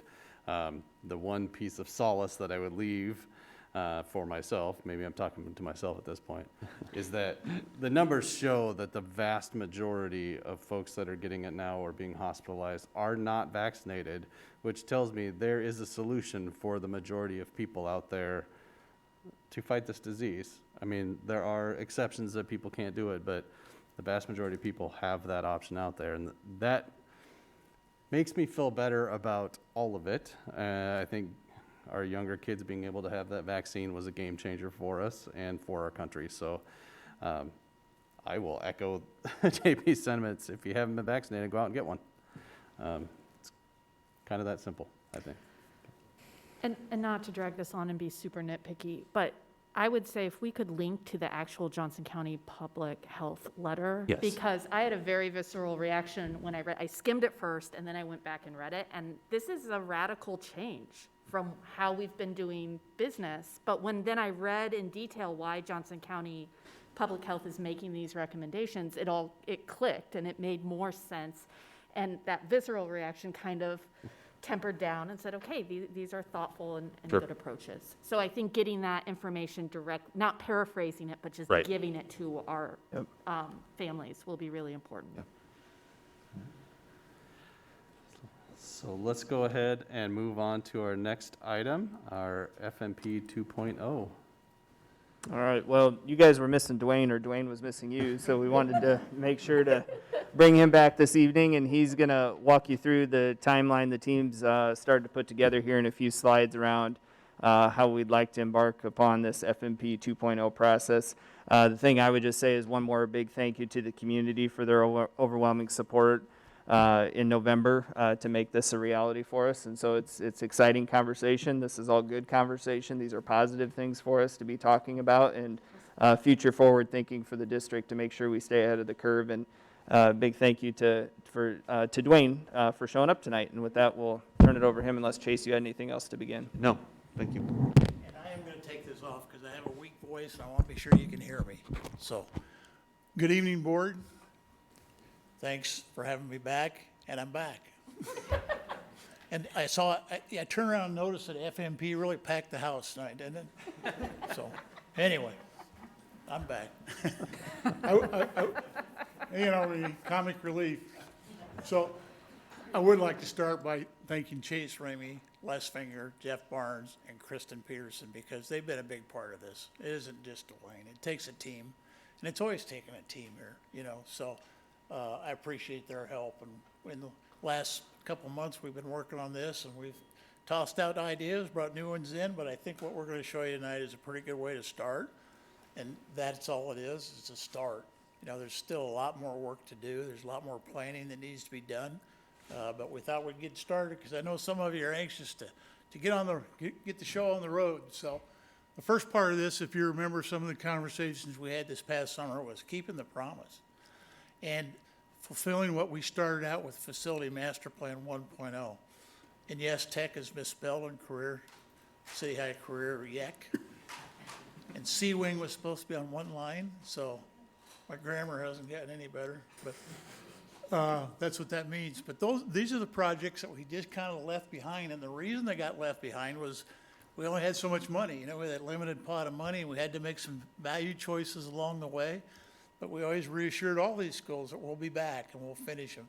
And so this is keeping the rest of what we didn't quite get done. Another reason for that was, and we're going to see it again, is inflation. You know, and inflation took away some of the dollars that we had available for our projects. And the end result of that is reduced scope.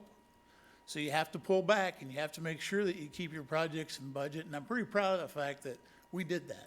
You know, we kept them in budget, we got them done, and we're going to do it again. So, but it's another issue that we need to face. But the new one that's kind of crept into the equation is the supply chain and lead times.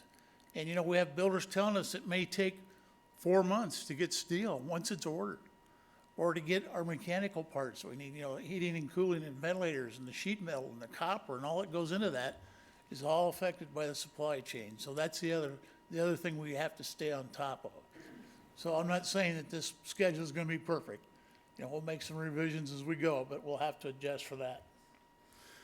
So those are ones we've talked about. Probably the one that's on there that a lot of people are interested in is Hills Elementary. You know, I don't think any of you were on the board at the time that we had a joint school board meeting. I think Sean might have been or just got on. With JP, were you on? We had the joint meeting, Ruthine? Okay, I'm sorry. Then we had that joint school board, city council meeting where we talked about doing this and coming back and building Hills. The team that I just mentioned, we met with the mayor of Hills, Tim Kemp, this afternoon and talked through some of the scheduling issues so they wouldn't be taken aback. They need to know the realities of getting that done. So we've already started that discussion, just to fill you in. Growth is another issue besides the promise, and what you're going to see is some classroom additions, and within the original budgets we talked about for FMP 2.0 was some money to put on classroom additions. So we've kind of assigned some of those funds at schools that we know are having some growth issues. Horn, they're just jam-packed over there. They have no place to grow. There is a way to add on to that building, and it's to go up. But to go up, you have to build an extra skeleton on the outside of the building and go up and build over the top because the building itself wouldn't support a second floor or a third floor. So there's some real creative engineering that's going to be done at that project, but we aim to help them, so they're on the list. We've talked about new elementary schools. North Liberty, thankfully the property is purchased. It's north and west of Liberty High School, and it's I think it's, if I'm recalling right, it's an 18-acre site. So it's a good site to start with. We've owned it for a couple of years. Coralville North would be directly across the street from North Liberty, or from Liberty High School, excuse me. So that property's there. That's a 40-acre parcel that could be used for other purposes, you know, expansion, junior high, whatever. So it's there. The southwest property, and some of you have been involved in discussions, would be a school that's south of Raritt Road and west of 380. And we've had multiple discussions with the developers out there. We just need to kind of come together on a price and timeline. That project would be driven by the city of Iowa City and when they extend the sewer lines. And the last I heard, that wouldn't be until 2024. Southeast, with the new, and I always mispronounce it, but McAllister Parkway, is that right? Okay, so it's, you know, extending all the way out there to near Scott Boulevard and Highway 1. That area is going to grow. We have had preliminary discussions with some folks that we actually purchased the ground at Alexander from. So we have a pretty good relationship with that family. So we've started that discussion, but it's been just discussion, just at the 30,000-foot level. There are a lot of decisions that you, as a board, are going to have to make here, and we'll come back to that. Well, here we are. So community and board input, a big part of that whole master plan that we put together was we know we had the promise. We know we had some growth issues. We know we have some life cycle issues. but there's a big pot of money that needs to be discussed, talked about the board with the community about what do you want to do with preschoolers, early childhood. You know, where is the growth? There's been some preliminary discussions about grade configurations, about maybe possibly buying more property and or buildings. So those are decisions that are coming sooner than later that we need to do to keep this train on the tracks. Any questions so far? Okay, I'm going to bring up a different, and Kristen, if you'll help me. I'm going to bring up I don't think this is too easy to read. If you'll close that down and bring up that spreadsheet that was right. My tech skills haven't gotten any better either. Yeah, there you go. Thank you. What is that? Okay. Thank you. So I'm kind of blowing this up, and of course you already have this in your folder, but across the top, just to keep it simple, you know, is year by year, starting with 2021, all the way through to 2031. I've got it started. There's a lot of empty spaces there that have to be filled in, okay? So, and you'll notice that at the top, it's by quarter, and I look at it kind of from a builder's perspective, but trying to make it fit the school year too. So it's not the fiscal year, it's not the calendar year. So if you look at this first heading here, 2021, it says fall of 2021, we've already passed it. We're into the winter of 21-22, so we're looking at like December, January, February. So when I say spring, we're talking March, okay? And now just a little bit on the legend here. The purple is something we'll come back to, but that's something that you guys need to be involved in to a pretty good extent.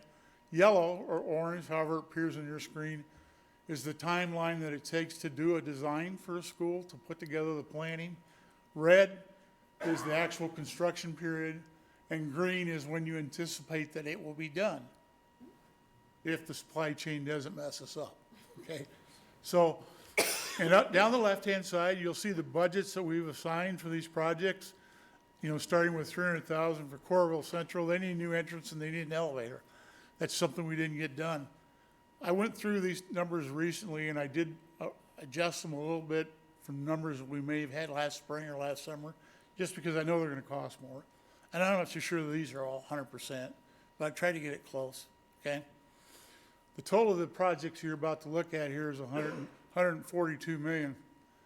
And I know we started in that 270, 272 range. And I gave Les the bad news the other day. I think it's more like 280, maybe 290. We'll see, but it's going to go up, you know. And what does that mean? That means we either reduce scope, or we look at maybe going a little further out in the sales tax and borrowing against it. That'll be your decision, but there'll be some of those value judgment calls that we need to make, okay? So you've got we'll go down the list, pretty simple. Garner Elementary, Shimmick. I want to point out Garner and Van Allen. Both of those schools have been well utilized, but both of those schools, in our opinion, the first go around, have undersized cafeterias. They're really not appropriately sized in my mind. How that got by, I don't know. Those decisions were done 10, 15, 20 years ago, okay? So they need to be expanded. In order to expand in both cases, the administrative wing at Garner needs to go west so we can pull the cafeteria forward. The administrative wing at Van Allen needs to go south or towards the parking lot so we can do the same thing. And they're just in dire need of it, so those are kind of in the first go around of the projects. At Shimmick, we didn't get the multi-purpose room done. We started a preliminary design. We just knew we couldn't get it done and keep it in budget. So that's a big one for them. Weber Elementary is the one elementary school that does not have a secured front entrance. Okay, it needs one. So that's a high priority, should be for us. Wickham needs a gym. Most of the schools got a secondary gym or a larger gym or improved facilities. I left this one on, and Jeff keeps bugging me. It's a Pebble project, and maybe it shouldn't be on here, but I wanted to point out that there's a lot of projects that are going to get done with Pebble money, okay? There's a life cycle, you know, budget right now about $7 million. It may go up over time, but that 7 million is used for roofing projects, HVAC projects, but it's always also used for parking lots. It's used for maybe even classroom additions, but there's some small projects there, what I call small, that can be done with Pebble. So I left it on here just so you can see that we haven't forgot about it. There's a lot of those projects, and I think in the future we can come to you with a more detailed list. North Central, that was the parking. Northwest Junior High and Southeast Junior High, both of them had kitchens that were not complete. At Northwest, they improved the serving line and most of the cafeteria. The kitchen did not get improved. If you think about it, that's a pretty big school. They do a lot of stuff there. Their freezer and cooler are actually outside of the building. They're not attached, they're attached to the side of the building, but they're not. They had a little wooden structure that was built there to access that from the kitchen. Plus, the kitchen itself was outdated. And I think Allison will agree with me on that, yeah. And at Southeast, I would say it's probably one of the worst kitchens in the district. It really is bad in terms of size and function and how it operates. And then the cafeteria is totally undersized. So what we're gonna do, there's a corridor right now between the cafeteria and the kitchen. We're actually gonna bring the kitchen, we're gonna add on to the kitchen. We're gonna include a freezer, walk-in cooler, that type of stuff. A revamped interior, but we're gonna pull the serving line out into the corridor. And the ends of the corridor will be closed. It'll be right directly to the existing cafeteria. But that cafeteria is totally undersized. Michelle goes crazy down there. I don't know if she's done up to 5 lunches. I don't know what it is. But if you're familiar with Southeast, you know where we added on the new library out in the courtyard. We're going to pull that cafeteria out into the courtyard and use some of that space and create a new corridor and a new place for students. And they'll be able to sit there at a raised bar like the high schools with stools and look out into the courtyard and have their lunch if they choose to. So we'll have that elevated counter, you know, where they can plug in their iPads or whatever and charge them up. And I think that's going to be a pretty nice facility. We've already started the design, as a matter of fact. And then the first project that you're going to be asked to approve is probably going to be in January, I think. Late January, Jeff? Early February, where we're going to bring those costs to you. It'll be the first test of what's happening out there, okay? So that one's coming to you soon. And I know I'm rambling on, Chase, but it's all good stuff. There. So, at City High, Matt gets a kick out of this. At City High, you know, you've heard from John and a lot of people that CTE wing, and that's another project that's in design right now. And it actually got bids back, and we recommended you reject them about a month or two ago. And that's kind of been reworked. So that's coming to you soon. So here's that first purple block, okay? And we want to demolish Hoover. It's been in the plan for a long time. And we have to demolish Hoover in order to build new tennis courts that we took away from City when we built that gym, okay? So I feel like this is part of the promise. You know, we took that away, we have to give it back. But right now you've got the online school in there, okay? So I put that purple block there. We need to have a discussion this winter, now, next few months, so that we can start the planning for next summer so we can take that building down. We want to take it down soon, sooner than later. As soon as school's out in the spring, of course, we won't boot them for that. So we need to do that in order to clear the space for the tennis courts so they're on equal par with the other two high schools. So that's the first area of discussion that we really need to have. Liberty High, we're just putting some lights up that got left off the soccer fields. At West High, this goes way, way back to the schematic design, and some of you were here when we talked about that. But West High doesn't have our true student commons. They just hang out in the hallway. We created one at Liberty. We created one at City. We need to go back to West and pick that up. Well, while we're at West, some of the HVAC work and the music wing needs to be upgraded. The music room itself is not on an equal par with the other two. And the security at West High needs to be totally improved. You know, we need to reroute people through the office. We haven't been able to accomplish that, so that's part of this project as well. So that's coming at West High. Hills Elementary, you see that blue line there? I put that there because there needs to be some real discussion with the city of Hills and how they want to participate in this project. And that's why we met with Tim today, was say, hey, you know, you want all these things, but you're going to have to help and participate in this process. So they're going to set up a work session in January that Chase and I will go to and have a real conversation about, if you want to add this, this might cost this. So that's why I put that there. So there's some real discussion that needs to take place there before we get down to the design work. Because I don't want to have to design a building and then decide there's not enough funding and have to go back and redesign it. I don't like that. You know, Wayne gets a little upbeat about that. So anyway, that's what that is. So at Hills, let me just, and I might as well be up front and tell you about it a little bit. And we've kicked around plans at Hills. You know, I've kicked around plans with the city about flipping the park and the school so I could build a school and then rebuild the park. I kicked around ideas with the neighboring companies, and they're not interested in working with us on any land. We thought about going to north of town and building a new site. But what it all boils down to is at Hills, where we're at is probably our best option, feasibility and cost-wise. So how do you do that? You tear the old building down, and then you build the new building. So what does that mean? You got to have a place to put those students. That's part of this blue line discussion. We got to have a discussion, real discussion about, is there a place where we can do that? Not unprecedented. We moved Mann and Lincoln to the new Hoover. Remember that? So we've done it, but there's an issue there. We need to figure out where they're going to go before we can really get that building down. We even talked about building a new building at the back of the lot, behind the old building, and then tear the old building down, which, you know, in theory works.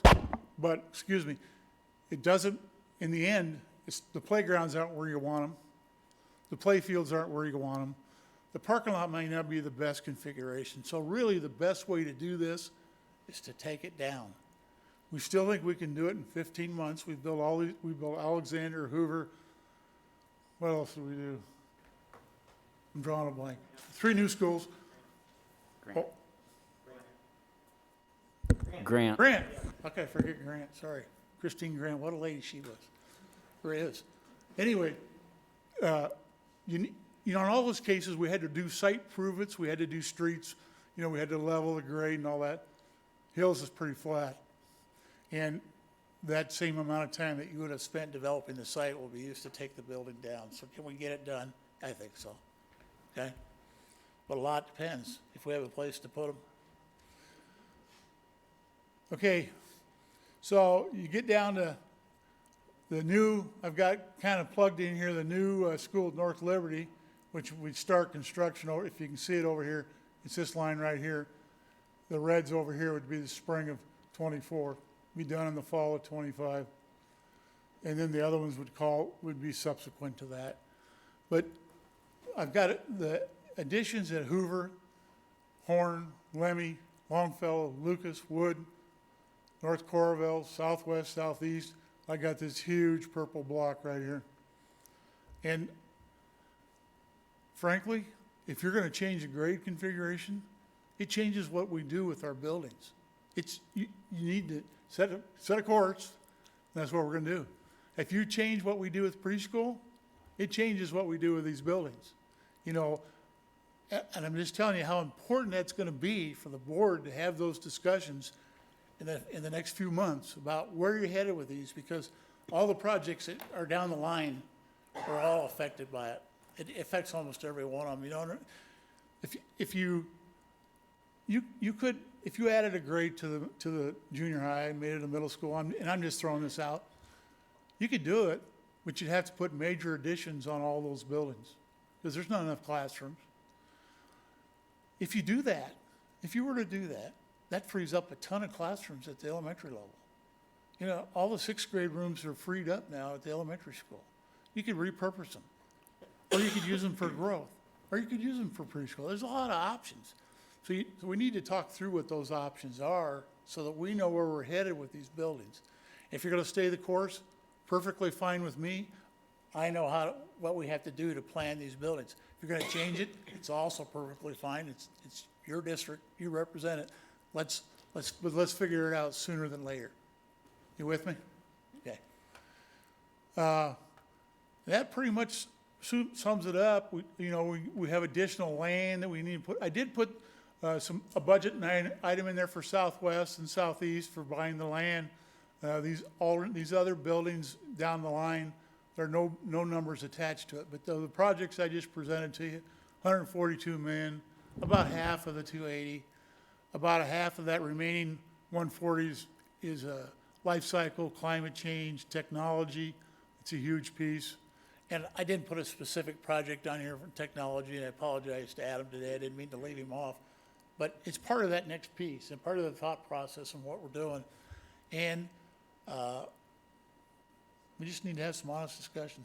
So with that, I would entertain any questions you might have. Or Dwayne, can I have you touch on that last item, the district multi-use educational facility, and connect that back to the online conversation? Yeah, we have an opportunity, and I don't know how much I'm at liberty to reveal, let Matt and Chase do that.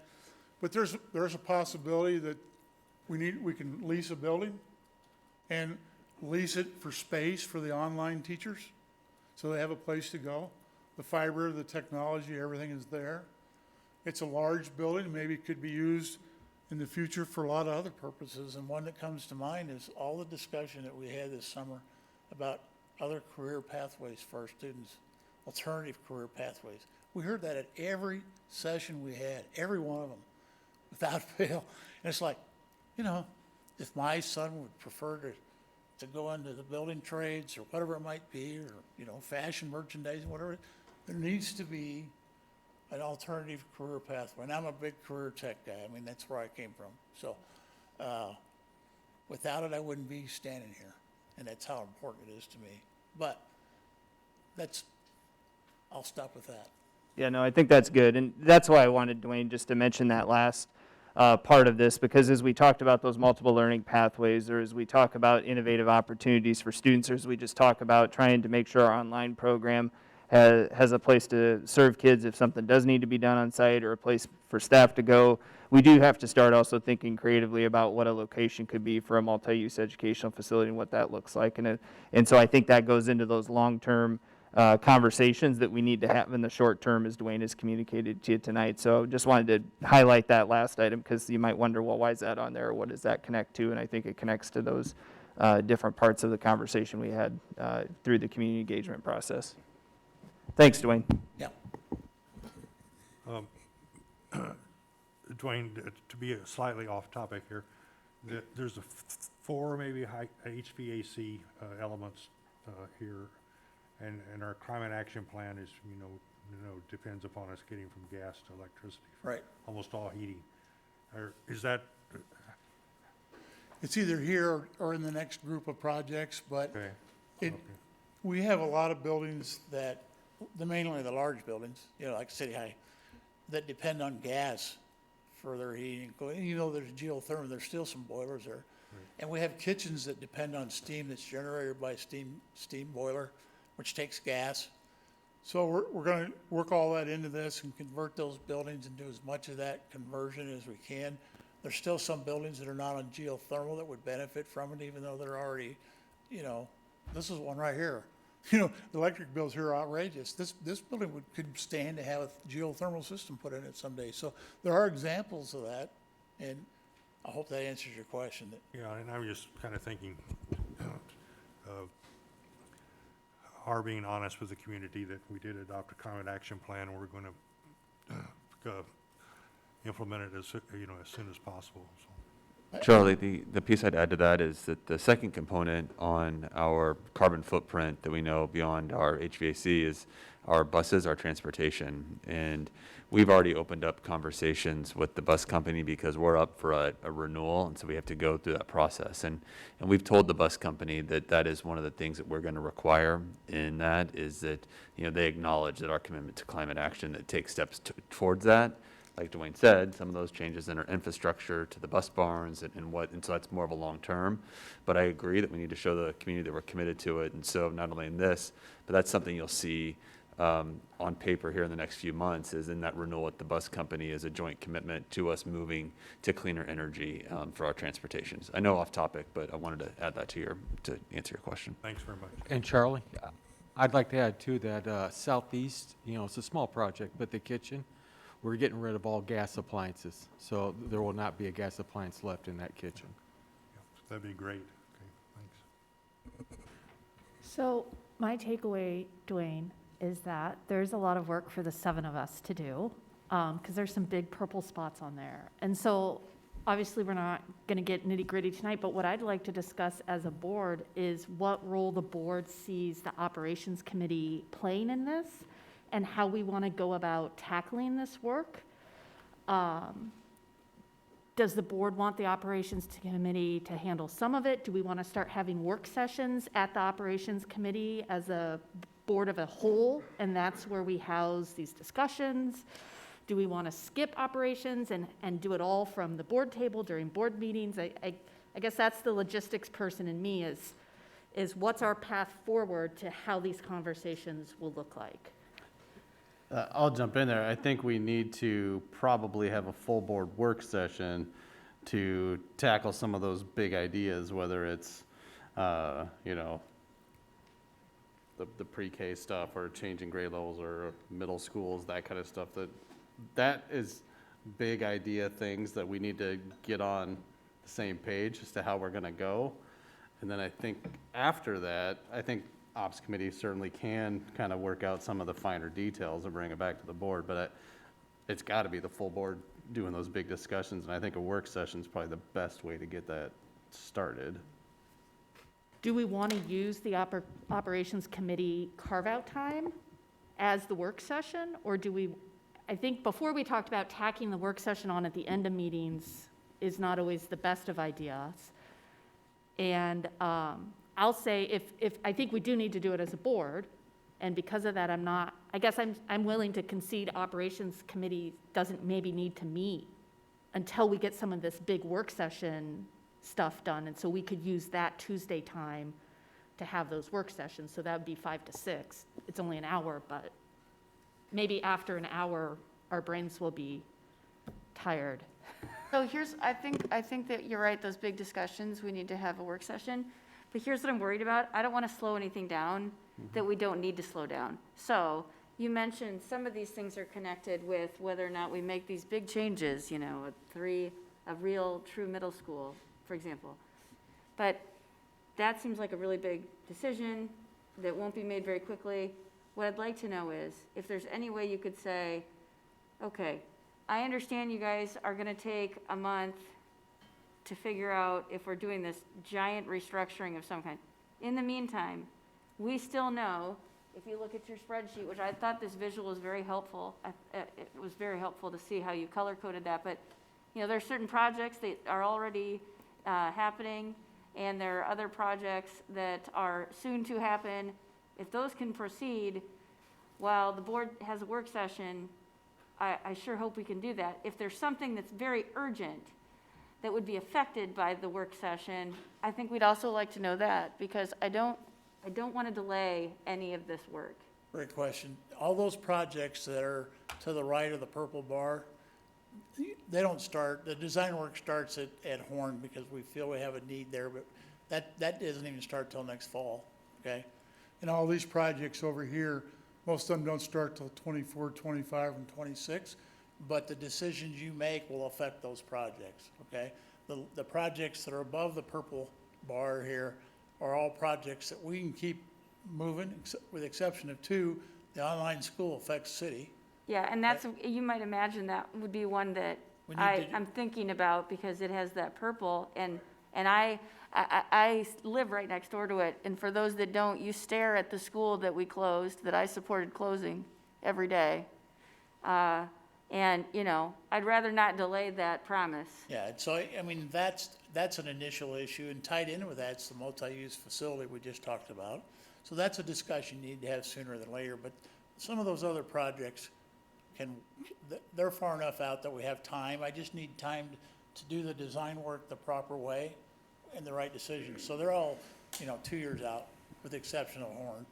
And the other issue there is Hills and working out the details for the city of Hills. So that would be my answer to that. Yeah, thanks, Dwayne.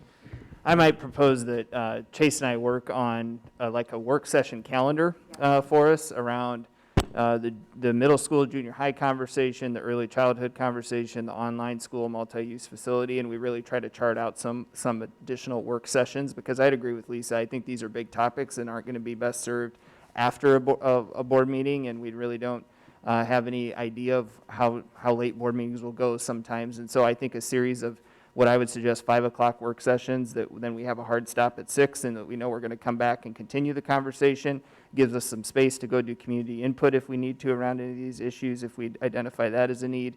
And so I think we could put together a schedule, how that looks from this, kind of winter, spring into summer timeframe. And then, like Dwayne said, we might have a little bit of space, but I'd almost rather have us have a due date per se, right, of, hey, this is when we'd like to have some of these key decision points made, and we could backwards map that to you and present a calendar at the next meeting. Well, and I would suggest that the first work session, I think one of the things we need to focus on a board is what level of community input do we want to solicit for the topics that we have to address right away? So there's two, right? There's identifying that list of what, like the online school. These are the things that we really need to start talking about. And then what community feedback looks like that, so that we can start designing the community feedback so that we're not waiting until July. Because again, it sounds like from Dwayne, we need to get to work. I've got it started at least no later than the spring, which is, March. That's 2 months, couple months away. So, I mean, there's no pressure or anything, but get it done. Because Don't we say there's do no have some pressure. urgency around it. I mean, Chase is also going to be coming to us with 5 o'clock exempt sessions and times for negotiations. Yeah. And so the calendar is going to fill up quicker than we think, right? I mean, this team's going to have a lot of different pieces that we have to bring forward in those different meeting formats. So I think the quicker we can get you a calendar, we can identify what we need to go work with the community on and what you guys need to continue conversations on, we'll be better positioned to meet that time frame. Yeah, I think, especially this initial work session, and even if it goes a little longer, maybe we can begin the conversation, kind of see where everybody's at. Like, how much work are we going to need? Maybe some of these are going to be really quick, and we can say, hey, here's our decision, let's move on, and then we'll know what we need to maybe spend a little more time on as a board, what we feel we need community input. But I think we'll have a really good, and especially, definitely 5 o'clock, not after a board meeting, so we can be fresh. I think we'll be able to move. I just have a sense we're going to move pretty quickly on some of this stuff, and then also have some real robust discussion about where we want to head, and then just let you all go. And Dwayne, I think I've noticed your retirement. You're full of vim and vigor tonight. I appreciate the work, and I'm glad we can keep you on a little bit. I'm more than sore puppy because my wife and I are moving into a new house this week. And Oh. It's been work. The trucks are coming Friday to move the big stuff. Can't even tell. So there's one other thing I wanted to tell you about on this spreadsheet, and I remiss if I didn't do it. At the bottom there, you see the numbers, 755, 8 million, 25 million. And, we've had this discussion before in the past, and our district can only absorb so much work at a time, We have a limited amount of manpower, and we did expand when we did the accelerated plan, but about killed Jeff and me, and all the people that work for us. It was really tough. But I've kind of settled on a number that if we do 30 million or thereabouts per year, we shouldn't go over that number. I know you want to accelerate stuff, but that's what can be done within reason by our physical plant. And it has a real effect on the schools out there, and it was 2 summers ago where we had to build a spreadsheet so we knew where we were supposed to be with all the changes, this from here. And it gets pretty complicated and very time dependent.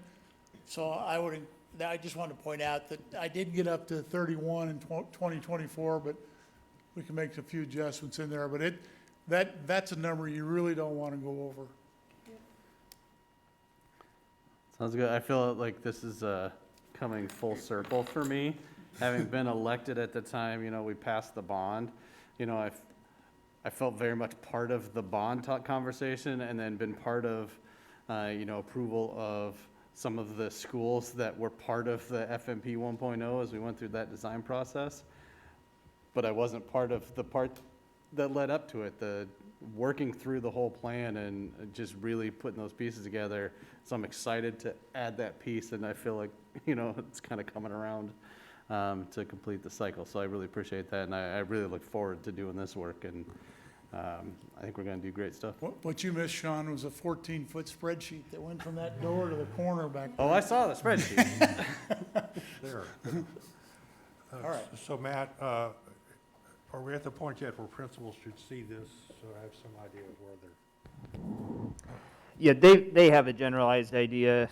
Charlie, we've shared with them some updates through admin council about where we were targeting some projects, conversations you guys had through the operations committee about, some of the projects we potentially take moving forward. We'll continue to share, once we get your blessing on this document and timeline, we turn around and share it with them.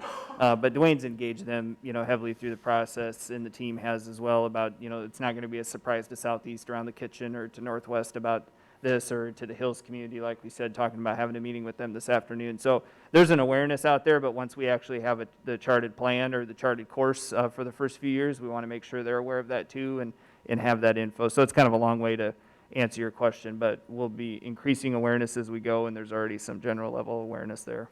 Okay, great, thanks. So, and I'd like to add that at the January 25th board meeting, we should have 6 contracts to be approved. For design contracts. For the first 6 designs, so. Jeff tasked me that today. So I just want to say thanks for letting me be a part of this, because I've been a part of it for a long time, and it really means a lot to keep it rolling, so thanks. Thank you. Thanks, Dwayne. Thank you, Dwayne. Let's move on. We have one action item. I think we talked about this at the last meeting a little bit, right, Les? Is there anything further to add? No, maybe this will help a little bit with the muffling that you expressed, but the SBRC has started doing an annual review for districts that compares their unspent balance with their reserve balances. And if that relationship is a negative number in 2 consecutive years, they're asking you to come talk to them and show you what our plan is. But they did that review in October prior to them approving the special ed deficit and the LEP excess costs that you have approved of the board in the last couple months. They met today. I'm assuming they were approved. I can't find the actions posted yet. But if they do that, that completes the data set for this information and puts us back in the right position in a positive number for fiscal year 21. And so their actions today, by the time they get these documents, will have really corrected itself, is really what it is. But it does give us the message that we need to continue to watch that. We need to continue to monitor unspent balance and make those financial decisions, as tough as they may be, whether that's cutting staff, whether that's looking for additional resources, grants, or whatever it might be, and especially as we move through all of the ESSER funds and look at that funding cliff. So the next 2 to 3 years, as I've expressed before, are critical to avoid those and make those important decisions. And we're having those discussions on a regular basis as to how we do that, how that staff looks, and to avoid this moving forward in this SBRC review. But they're really trying to avoid the Davenport situation. So that's what it is in a nutshell, is they don't want another Davenport school district popping up under their watch. Any questions from directors on this? I would entertain a motion to approve these materials. I move that we approve the district presentation for the January SBRC hearing. I'll second. Any further discussion? All right, Kim? Online voting is open.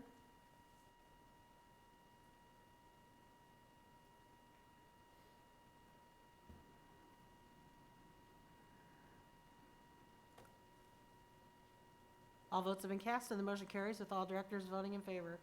Thanks, Kim.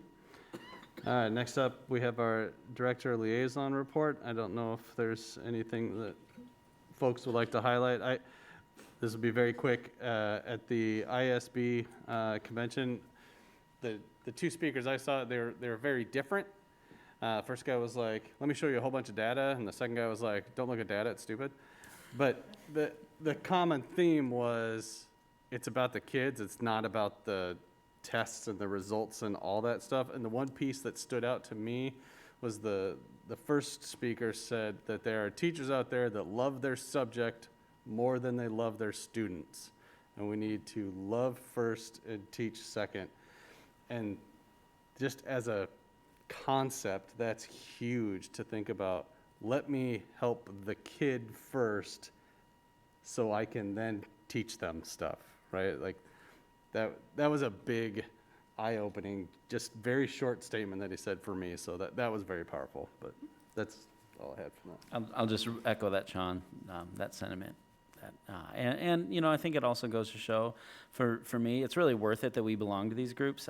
Both the UEN and IASB, I think they provide a value for what we pay.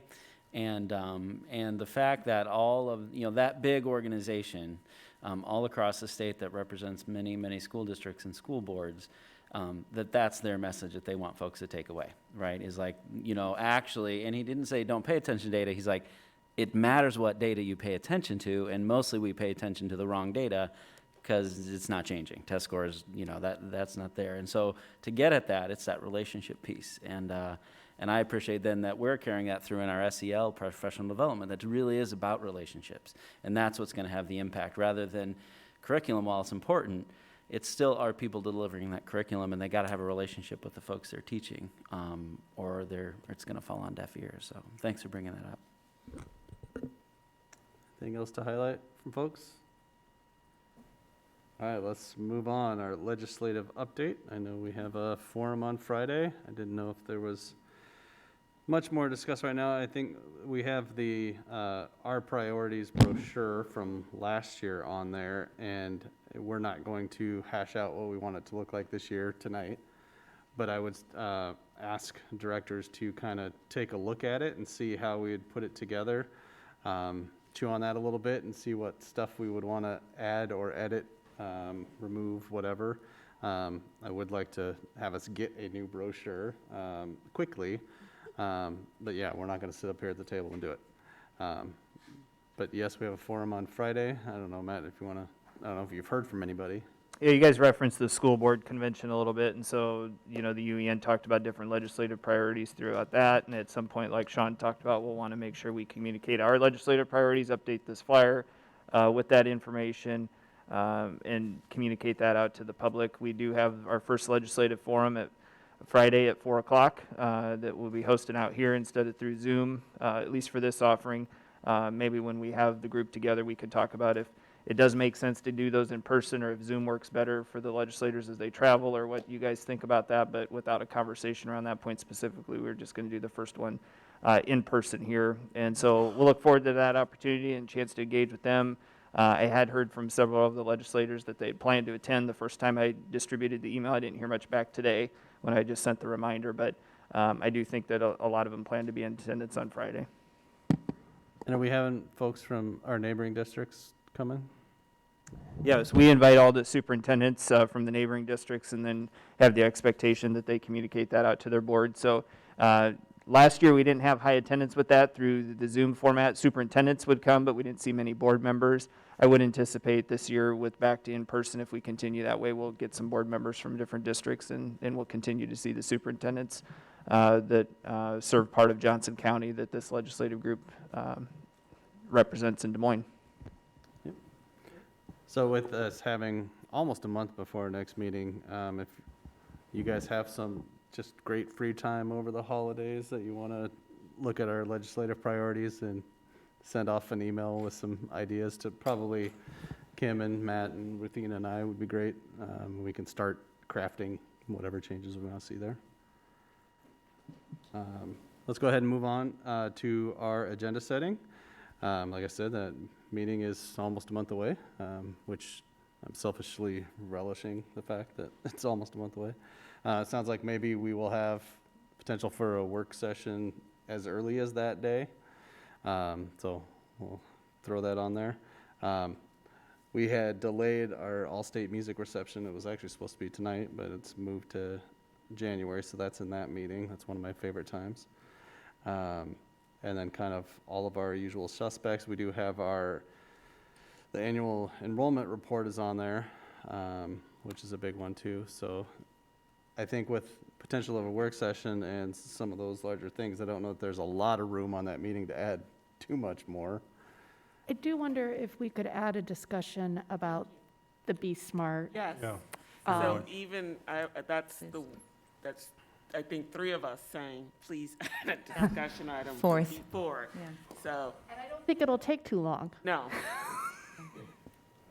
We'll get that on there. Anything that, Matt, you or the team need to add? One thing I might mention is we continue to take the equity updates at every meeting now, instead of just giving a flyby overview on all of them. That'll make more sense for us to dig a little deeper. And so one of those first meetings in January will probably be a deeper dive into the Ombuds office with Janet and walking through the charter. So we'll probably, I don't know that we'll necessarily like publish a calendar about how that'll work, but I think that's what you'll see us do from this equity update standpoint, is let us have a little bit deeper conversation around one of the particular areas at a given place and time. We can still provide a general overview to some of it, but I think it'll be more relevant for our work if we're able to engage in a deeper conversation on some of those rather than just a regular update too. So just a heads up that those equity updates could start to take a different form as we move forward. And I know it's a ways away, but the week after that, we are going to have another ed committee meeting somewhere about something. Yeah, Is and that- we're planning to highlight our administrative fellows and the Grow Your Own work during that meeting. So I've worked collaboratively with Brady on that, and so that's the way we'll plan to do the January Ed Committee meeting. Kim, did we determine a location for that? We haven't determined a location yet, so All right. we'll have to communicate that to you guys yet too. Very cool. Everybody feel good about that? Yes. All right, we have reached the end, so I would entertain a motion to adjourn. So moved. Second. All in favor? Aye. Aye.